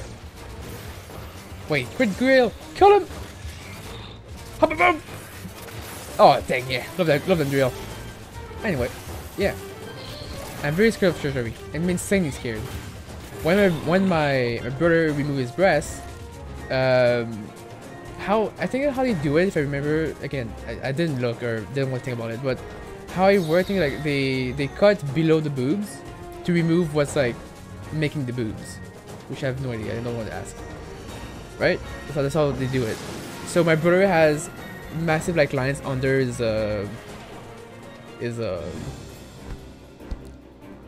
guess breast, but it's not like breast. But breast is not boobs, right? It's different. Breast is just the section of the body, right? I can say breast, right? That works. Unsure. But yeah, pectorals, I guess. Pectoral, pecs. I'm gonna say pecs. But yeah, so under that, yeah, there's massive lines, and for the longest time I could not look at him like without a shirt. It's because like, oh, it was my sister, I can't just look at my sister naked. No, it's because the surgery was just too disgusting for me to look at.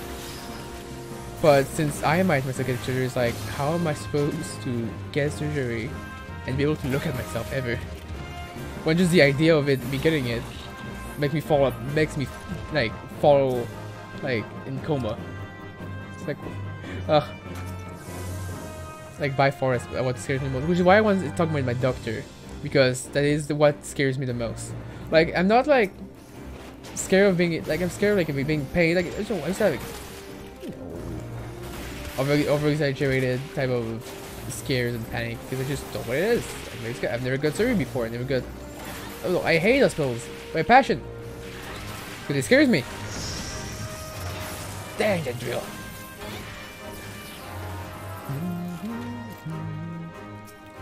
And why I never did the trans process, which is why I always lied to myself. I'm a guy because I have the guy body. I don't want to switch body because it scares me. Not because I didn't want to. And there's a part I didn't accept myself, of course, but one of the main part was also that I won't ever dare to actually change because it scares me. And what scares me is not that, oh, I will never be able to be a guy. It's like a one way, like my mom says. Like I first told my mom about me being a trans and wanting to change gender. Like obviously she, quote unquote, is used to it, as in my brother did also switch gender. But that you should not assume that. I feel like for mom it's weird because, you know, she had this daughter in my head. I forgot how you call it, boy. A son. She had her son, then she had a daughter. Now the daughter is a son. And the son's gonna be a daughter. We're quietly switching. Which I'm not even surprised because the entire time I was more girly, or I was like more feminine than my brother. My brother was obviously more masculine. We both knew that from each other. Like yeah.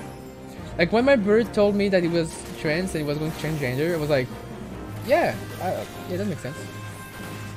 that was literally my answer. Like, yeah, okay, I mean, yeah, I didn't know you were, but yeah, I saw it coming in some way. That was literally my answer, and we mostly laugh it off because we always like each other saw I'm more feminine, more masculine, and it's gonna be fed as a girl. Then you go to the point to be trans and change gender. Now that I didn't, obviously that's a long reach to like, I didn't see that, but I wasn't surprised for him. Right? I was more like, yeah, good for you. You know? I remember the only thing I said, is like, I don't really like sew my shorts or something. Okay. I know silly thing, but that would be weird. He was always stealing my clothes a bit in a funny way, because I had cute shirts. I have a Link shirt. I haven't worn it long because the shoulder is weird. I have a Link shirt. It's like Chibi Link munching on a sushi Triforce, but it's as big as the Chibi Link. It's really cute. I really like the shirt. I haven't worn it in ages. It's somewhere in my closet, or I give it to him. I don't know. Because the shoulder are weird. I think the shirt was from Redbubble, and I don't know why the shirts there like don't last long in the washing machine. They go weird fast. That or because I wear the shirt while it was wet, so it became weird on how it wears, because maybe the shirt like got more elastic. Maybe that's why. Maybe. But yeah. It took me a long time to like accept myself to be like trans and wishing to switch gender. No, actually, no, I'm like, not forever. I think it started when I was in high school. when I was in high school, I was discovering more of like, oh well, like I'm way more girly.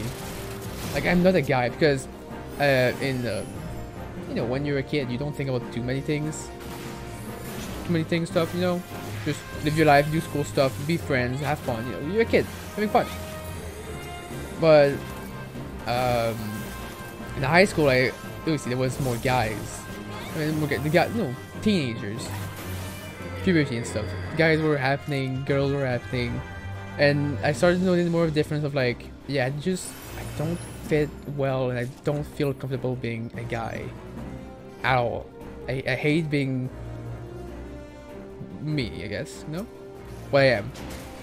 So I started to, I didn't start anything. I didn't start like, I didn't look up anything. I really started like this year, or last year I mean. Quite literally. But forever, I got thought that, well, I'm more of like, I've always wished to, well, I feel, how do I say it?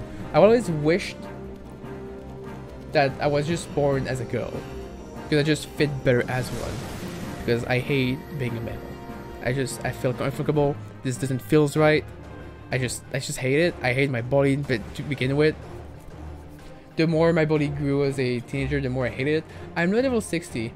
Oh, I didn't realize it was the last floor. I don't believe it was this. Okay, so wait. So I'm gonna wait for the sample. Anyway, back to trans talk. Yay!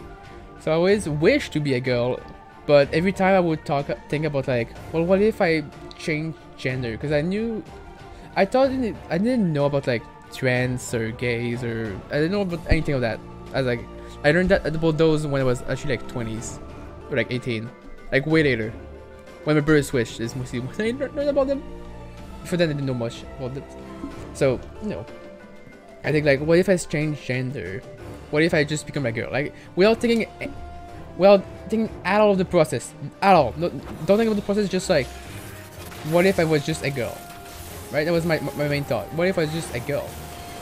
I would always tell myself, because the brain of an autistic person thinks differently. I was like, well, a male body is more advantageous than a female body. So why would I want to be a female? Even if I feel more as one, you know? That was my train of thought. Not the 60%. Jesus. So I will never talk to anyone about it. I will never do anything. It will always just be me and be like that awkward feeling of like me not feeling well. Obviously, I never have like, because I was always against switching gender, because I always thought like male was better. I never was like oh, you're becoming like he, you're gonna more like she, I feel like a she, you know. I never like was against that, because to me was like, well, yeah, I'm a guy because that's better to be, so I will be that. You know, like a robot, like, yeah, it's more intense to be a guy. Like my body is like me more muscly and stuff. I'm seen as like the better person. I'm seen with the responsibilities. You know, that kind of like logic. Also, back in the days, that's when there was like when girls or women had lower salary than males in some places. So in my head as a teenager, it brings like, well, maybe I should just say, guys, so, you know, I have better easier for me to find a good salary, because you know, when you're in high school, you're thinking like, well, I have to my job, I have to work, I have to live. There's these things happening in life. So I was thinking in my head like, it would be better for me to stay male, even though I hate to be, and I just don't feel right. So I just lived with this entire feeling from like, I'm saying I started high school like since 12, but I'll say it started more around like 14, maybe 15. Between 13 and 15, it's hard to pinpoint, because I've always had the weird feeling that it just didn't feel right, and I hated this, but it's hard to pinpoint when. Oh, screw this. Going to 50. But yeah. So I also never talk about I never talk with a what's the word? A psi? Never talk about it ever. Because it was like, yeah, that's the answer. I just want change. And the more I grew, the more I like, we knew that, yeah, I'm not a guy. this is not right. The more as like I would look into it. No wait. No, I think the trigger of me like really wanting or to be like wishing to know more how it goes is when my brother came out as a trans and to me and decided to switch. I think that was like, oh, it was not a long time ago. Because I was still working at my first restaurant. I think it was maybe 18, 17 when my first started the process. So just to explain why, like, oh, it just came out, oh, you're going for surgery, is like, yeah. The way it works here, if you're a teenager and you start like, you know, saying like, oh, I'm trans and I want to switch gender, before you can do that, you have to have approbation from a C, because you know you're a teen. A lot of things happen, and changing gender is permanent. When you switch, you can't really go back. You're stuck. There's like a warning thing to tell me, like, are you very certain sure? And a teen, because things just move constantly as a teenager with a thing going in your mind. Like they want, the government wants to have proof, like be certain that that's what you want. So my brother apparently my brother spent like a year and a half going to the psy about that. Like I know my brother was going like to do like some meeting and stuff, but I never knew he was like a psy, you know? I never questioned it. You know, my brother's doing this thing when he was with my sister, right? Like he never told me. I was the very last person my brother told me about him wishing to switch gender and going for it. I was the very last person. Not because he didn't trust me, but because I was his brother. Well, I'm his sister. Wait, it's getting confusing because keep switching. Because I would say sister, even though I still have my really deep voice, but I mistaken myself. Oh. I was still my brother's sisters. My sister. Oh my god, it's weird. Okay, I hate saying this when I talk about my brother because it's like it feels like I'm just saying that he's my sister when I'm the sister now. It's confusing. Don't question it.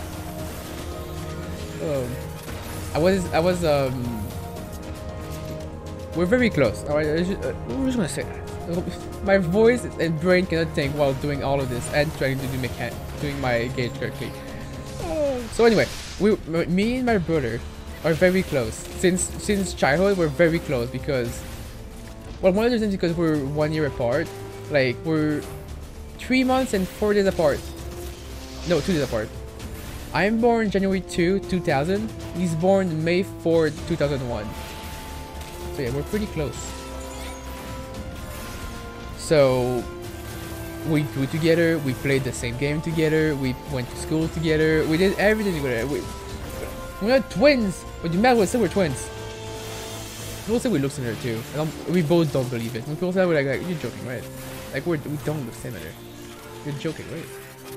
I don't believe people think that. I never will. So yeah. He was very scared for me to learn that, or like to see like how I would react to it, because back in the past when we see like during Pride Month, you know, they'll be on news where oh, there's like people walking in the street, be like for you know, the LGBT community, like the right of the gays, the right of the lesbian, and all the other sides, so like the trans rights and, you know, all the flag colors things. I might be trans, I might know my flag, but I don't know everything's flag. It's still very confusing to me, and I don't truly care into knowing every one of them. I respect every one of them. I just don't care to know all of them. Respecting doesn't mean having to acknowledge you. I respect you. Now please let me eat my salad in peace. I think like back then, when during those things happened, I was often be like, oh, again, more pride stuff. Because again, even though I felt like I wanted to switch stuff, I'm the type of person that likes to keep things just more like quiet. I would say that I was myself keeping my own thing quiet. And I personally find, again, nothing against anyone, I respect everyone and every type of how you feel. Perfectly fine. That I don't mind people being gays and lesbian and all. It's just, can you just keep it yourself? Like, sure, you are gay, but do I need to know that you're gay? Like, sure. That's how I saw it. It's like they're just like out there in the street just screaming like, I'm gay. It's like, yeah, cool. Like, can you please get out of the street? I'm going to the McDonald's. I want to eat. I don't go to McDonald's, by the way. It's just the first place that thought in my mind. Those are exit. That's how I saw it. So I was more annoyed about the LGBT community, and that's probably how my brother thought that. Oh, he does. Maybe my crew doesn't like LGBT stuff because she finds them annoying, which I did doing Pride stuff when they're just everywhere. It's like, God, I don't know what weather it is. God damn, ouch. Even though I fully respect, like, I respect everything. It's just I find it annoying when they're literally everywhere, and I'm just trying to do one simple thing. It's like, oh yeah, sure, yeah, sure. Like I'm not out here screaming like, oh, I'm trans, yay. I even when I called for wanting, because I have to call for my doctor, right? Because I have to get an appointment. Even when the girl was asked like for what reason, I felt awkward saying that I was trans because I thought it was bad for me to just say it. Like I still feel like that, you know. Not because I'm scared of people not accepting me. Like I'm sure everyone will accept me, and it's better, or else I'll be mad. So I'm accepting myself now. So they better accept me too. I know who can accept me easily. Trans or not, they'll accept me. I know. I'm looking at you. Especially with the positivity I had online with people, like my static of accepting me being trans and switching and stuff. You know, all that stuff. The LGBT I've been in, like, you know, they give me happiness. You know, they're LGBT community, so of course they'll accept you, but they're happy that I'm able to accept myself mostly, because I had a lot of difficulty at first to accept what I am and what I wish and feel to be. That makes sense? Makes sense to me. Drag. So anyway, so yeah, for my brother. Oh my god! What do we have? Okay, we don't have too much. I said we have a smooth guy here.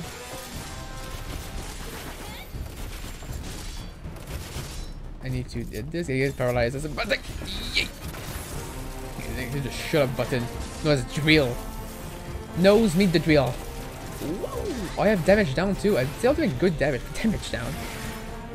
What's the exit? I went past it. Let's see, bronze. Okay. So yeah, I was the last one with my brother told me the last because he cared, because we're really close. And that's when he shared with me that he was trans, that more tickled my inch of like, yeah, I really do want to change gender, like who I am, but I didn't want to come out because my brother just came out, and I felt like, personally, I felt bad for my mom. Right? Does that make sense for anyone? Like, I felt bad for my parents. Because in my head, okay, that's in my head, but how I saw it is that my family, my mom is separated.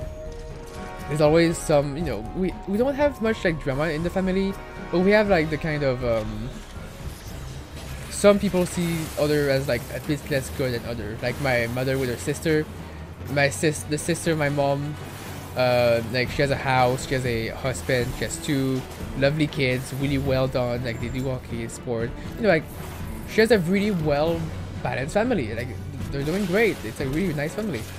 They're all both very nice. The kids are super nice, they're doing great, like a nice balanced normal family life, right? You know what I mean? Like that kind of thing. They're doing great. And sometimes there's some small bullets or like stuff going on between them, as in like, because my mom still lives, we live above her grandparents' place because that's the cheapest place we can live, and she's monoparental. And since like I brought my brother again, she's been raising me and my brother herself. I don't know, I feel like there might be no drama or tension between them, but to me sometimes I feel like there's maybe like little like maybe like a little something. It's like, haha, maybe you're like some stuff happening. I don't know. I just don't want to hinge, like tickle that part, because it feels really bad for me to do it. It feels mean. Oh my god, it's so strong. And I'm feeling it so much. My throat can do be truly painful now. Wait, okay.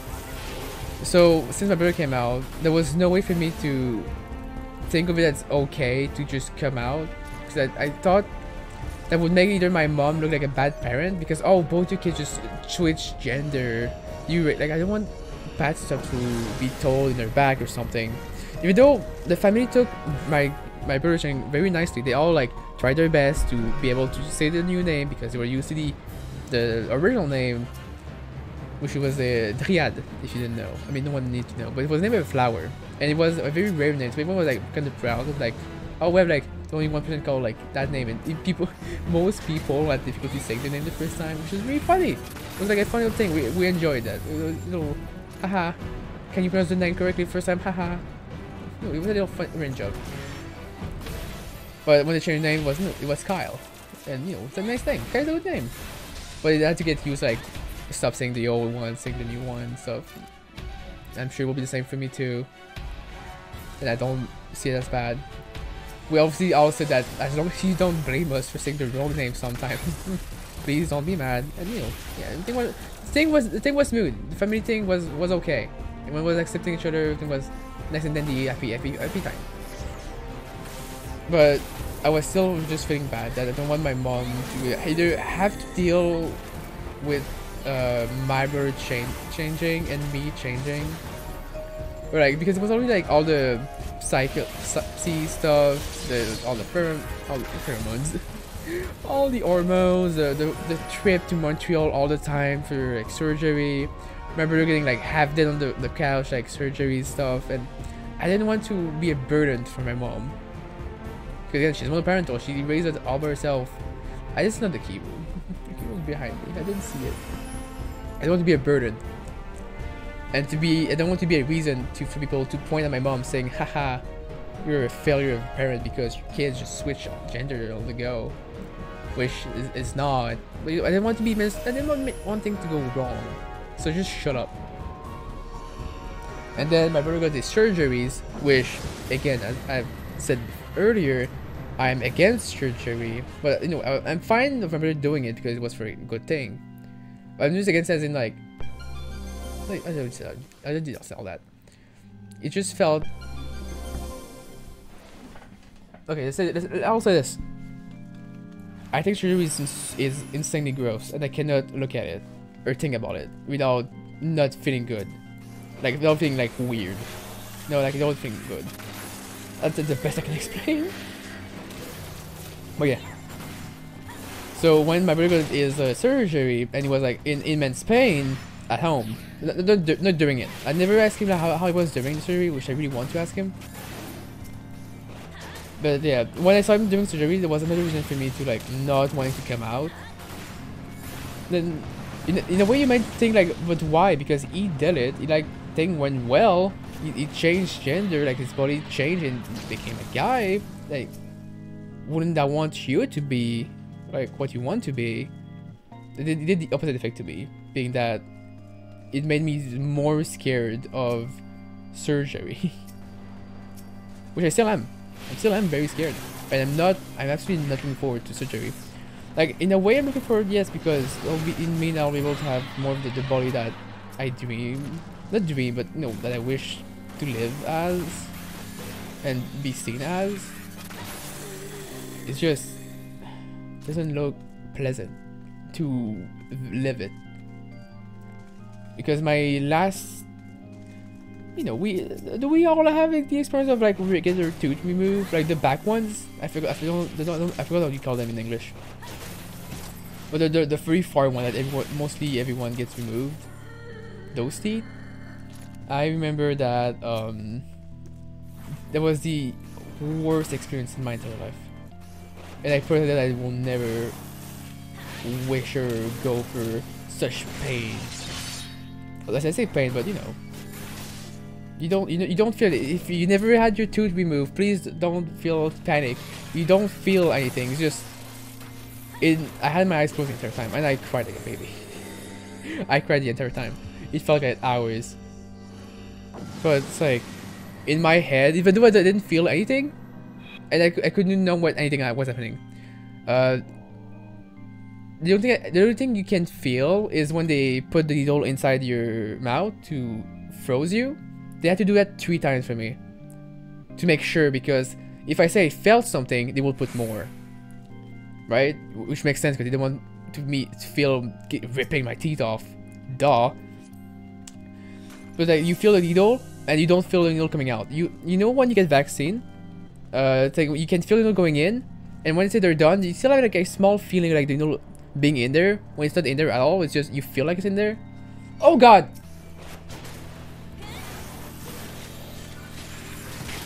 Okay, we're fine. We're fine. I panic. You know, that's the feel you have in your mouth. Then they remove the teeth, which you don't feel anything. But in my head, I could like I could see what they were putting in my mouth, and that would stress me, straight up. Because they can put you to sleep during that thing, because you have your mouth open. You can just put you to sleep, and it's like dentists have the power to do that. I don't think they have. But yeah. So all I would is I would see what they put in my mouth, and only that one fact would like made me instantly scared, and I would like heavily sweat of like pure panic. But I stay calm because I'm someone that's able to stay calm, somewhat. Okay, I think.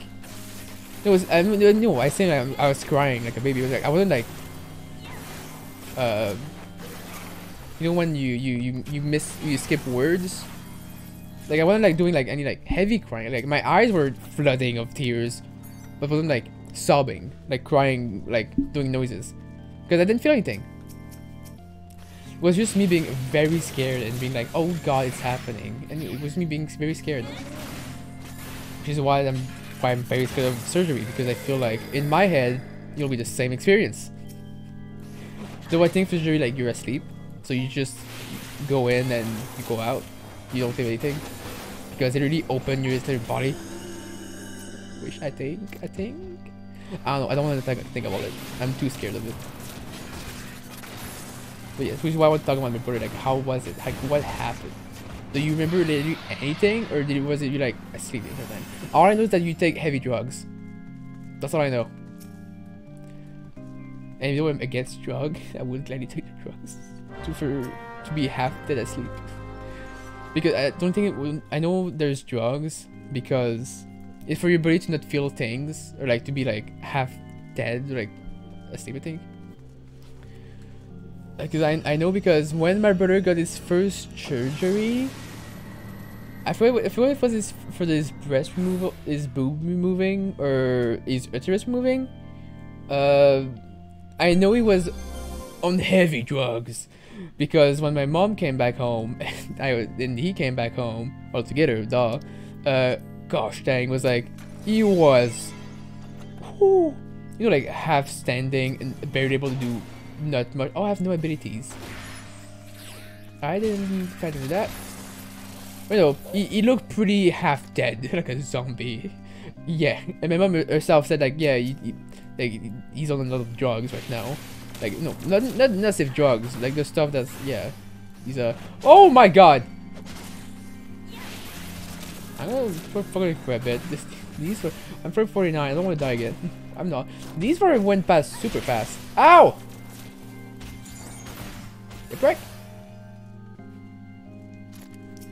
Oh yeah. In short, I'm scared of surgery.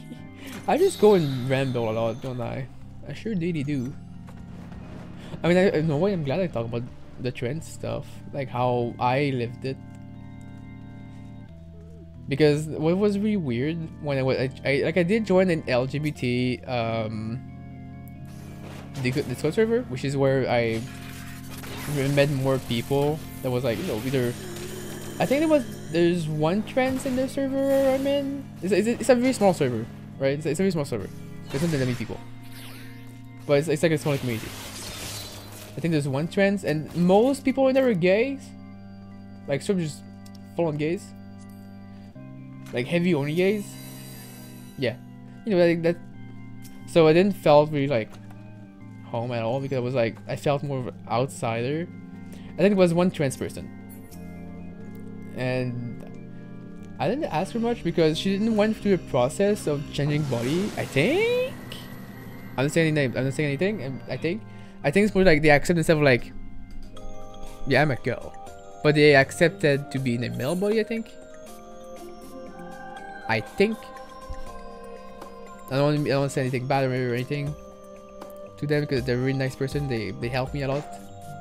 You know, they accept themselves a lot and things. And I did also have a lot of talk with the owner of the server because we knew each other from raiding in 14 actually, which is how also I found the Discord. I'm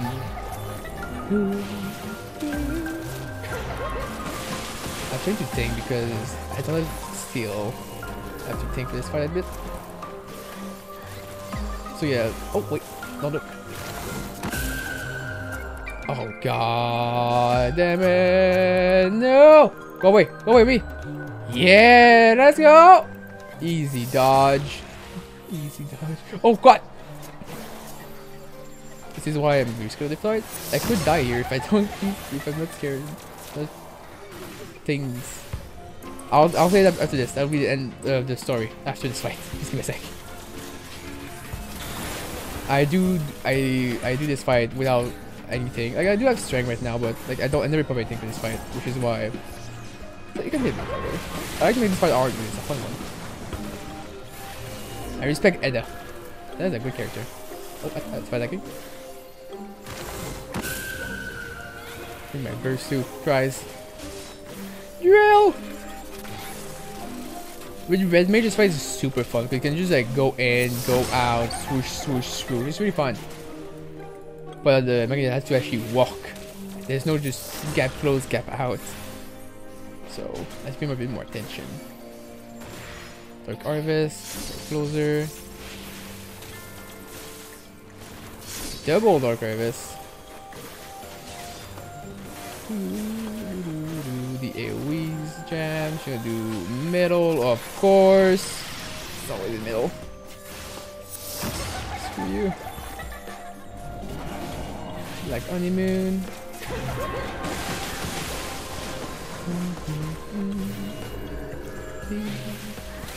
Go field, don't look. Drill. Doing great, doing great. Drone.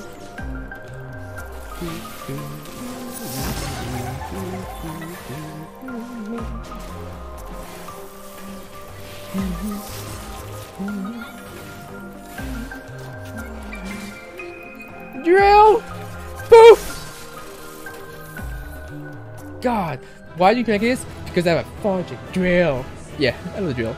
So as I was saying, for the Discord server, that's mostly how I figured it out because I was pushed the idea that you are what you feel or wish to be. You're not stuck being what you're born as. Like, hey, if you feel like you're a woman stuck in a man's body, you should feel free to be what you wish. You shouldn't like stop yourself at being who you desire to be. You know, like that type of thinking that I for so many years like shut down in a fudging tomb because I was like, no, can I do shotgun here? I can't do shotgun here. Oh, sad. You know, that kind of stuff. I kind of lost the feel because I just did the whole boss, and now I'm like, well, I thought it was strength stuff. It was like, I don't know. I forgot what I was specifically saying. I think you heard the car outside. Did you hear the car outside? You probably did. I'm sorry. I have my window open because it's really hot in my room, and it's spring, so there's a good wind. It's not fucking summer weather. But I think that concludes my story. My little it's really weird. When I go and press the dead from 1 to 50, I'm like super talkative. I talk like a forging machine non-stop. My throat forging. Hate this. I need to eat some honey right now. You know what I'm gonna do? I'm gonna make myself a pizza. And you know what pizza I do? We have a homemade pizza. Like we buy the crust, a crust of pizza pre-made, all flour. and it's like a square. We put our sauce and stuff, and we just do it. And what type of thing I put on my pizza? I like to put like the sauce, cheese, any type of meat, or pepperoni, or veggies. Then I just spray it with honey everywhere. So it makes the pizza very like sweeter. Right? Wait, can I do something while just talking about food? Do I have like a food emote? Where's my eat? I've eat apple. I swear I have it. It's somewhere. We have eat egg soon. Did anyone saw that? We're gonna get the for the Easter event. We're gonna eat egg. They have breakfast, which is a little bread, and we have eat apple, which is just the same emote with an apple. Bread. Yeah. So yeah, that's how I do my pizza. There's a place here called Pacini. It's an Italian restaurant, and they have a pizza. It went out and then it came back. It's back. It's a pizza, decent sized pizza, right? With thin crust, with some kind of cheese. I don't know what kind of cheese it is. With duck meat, some I think they removed the duck meat because the duck meat is pretty expensive, so they remove it on the newer one, the one that came back. It's just some veggies, some spices, and a very thin line of honey, or like, you know what the brush people have to put like stuff on meat, that thing, but with honey on the pizza. And then they put it in the oven. That's what I do here, but instead of like the brush, I just like spray some honey real quick to have thin lines. Which, if you don't know what the honey does on the pizza or on cheese, it makes the whole dish more liquidy. So you should not put too much honey. But if you put, like I said, the floors, the pizza, the sauce, the cheese on top, the cheese on the cheese on the pizza, and you put the toppings on the pizza, not below the cheese. Putting stuff below cheese is bad because they won't cook well, less. So I put the pepperonis or meat or veggies on the cheese, so they grill on the oven, and the honey on top of it will like crystallize, because honey is a lot of like sugar, and in the oven the honey just like it burns, like it cooks faster than everything else because it like boils, which cooks the stuff that's on it. So there's like pepperoni start gritting, and like you can see like burning, but it's not burning. It's like it's the sugar that's going into the pepperoni, which just like make it taste sweeter. And the leftovers, the honey, just goes on into the cheese. So all the cheese on your pizza, it's more liquidy a bit. If you don't put too much, it's like fully fine. It doesn't change too much on the texture, but it makes your cheese and whole pizza taste just a bit sweeter and roll way better down the tongue. Listen, I love putting honey in almost all I do.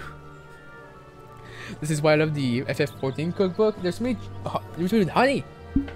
The honey muffin. Oh, they're lovely. They lack taste. I feel like it tastes honey, but I feel it tastes a bit more. Anyway, I'm gonna have to just stop myself right here. What was it for? How long? 4 hours. We died from 80. Oh my god. I did from 80 to 120 to 1 to 50. And 1 to 50 was like an hour. It was very fast. Like very fast. 2 hours. Okay, let's say 2 hours. We were around 3 hours. Alright. No, what took an hour? I need to check back the VOD how long it took. Might be a new record for me. Anyway, I'm gonna end the stream now. Thank you all for watching. Tomorrow, more Part of the Dead. I'm gonna try again with Machinist. It was a very chill run. It's about 50, so maybe I'm sure you might still be able to just ramble on and on for hours, if my throat let me. And yeah, I wish y'all a good day or good night. I don't have much else to say because I already spoke enough. I hope I was able to understand. And then yeah, you can find all my past streams on my YouTube, Twitter if you want to get notification when I go live, or follow me here on Twitch for the notification. I think notification on Twitch just doesn't work, so I don't even share about it. Like, you get it like so long after people start. It's dumb. Anyway, Instagram if you want to see my jewelry that I've worked on. I did some polishing. I'm taking to work on earrings recently. I just don't know how to go about it because I'm trying to think how I could make them. Because, you know, we can always make a basic ring. But how do you make the basic ring more interesting? Aha! How do you make a basic cross earring interesting? Like, just looking a bit more different, you know? I don't really know yet. So I'm like trying to think of like ways I could do it. I'm thinking about it. Anyway, I wish you all a good night, and I'll see you next time. Was Mariko, and I wish you words. Blah blah blah. Stream ends. I don't have anyone else to host. I don't know. Just have a good one. You know. Goodbye. Love y'all. Bye bye.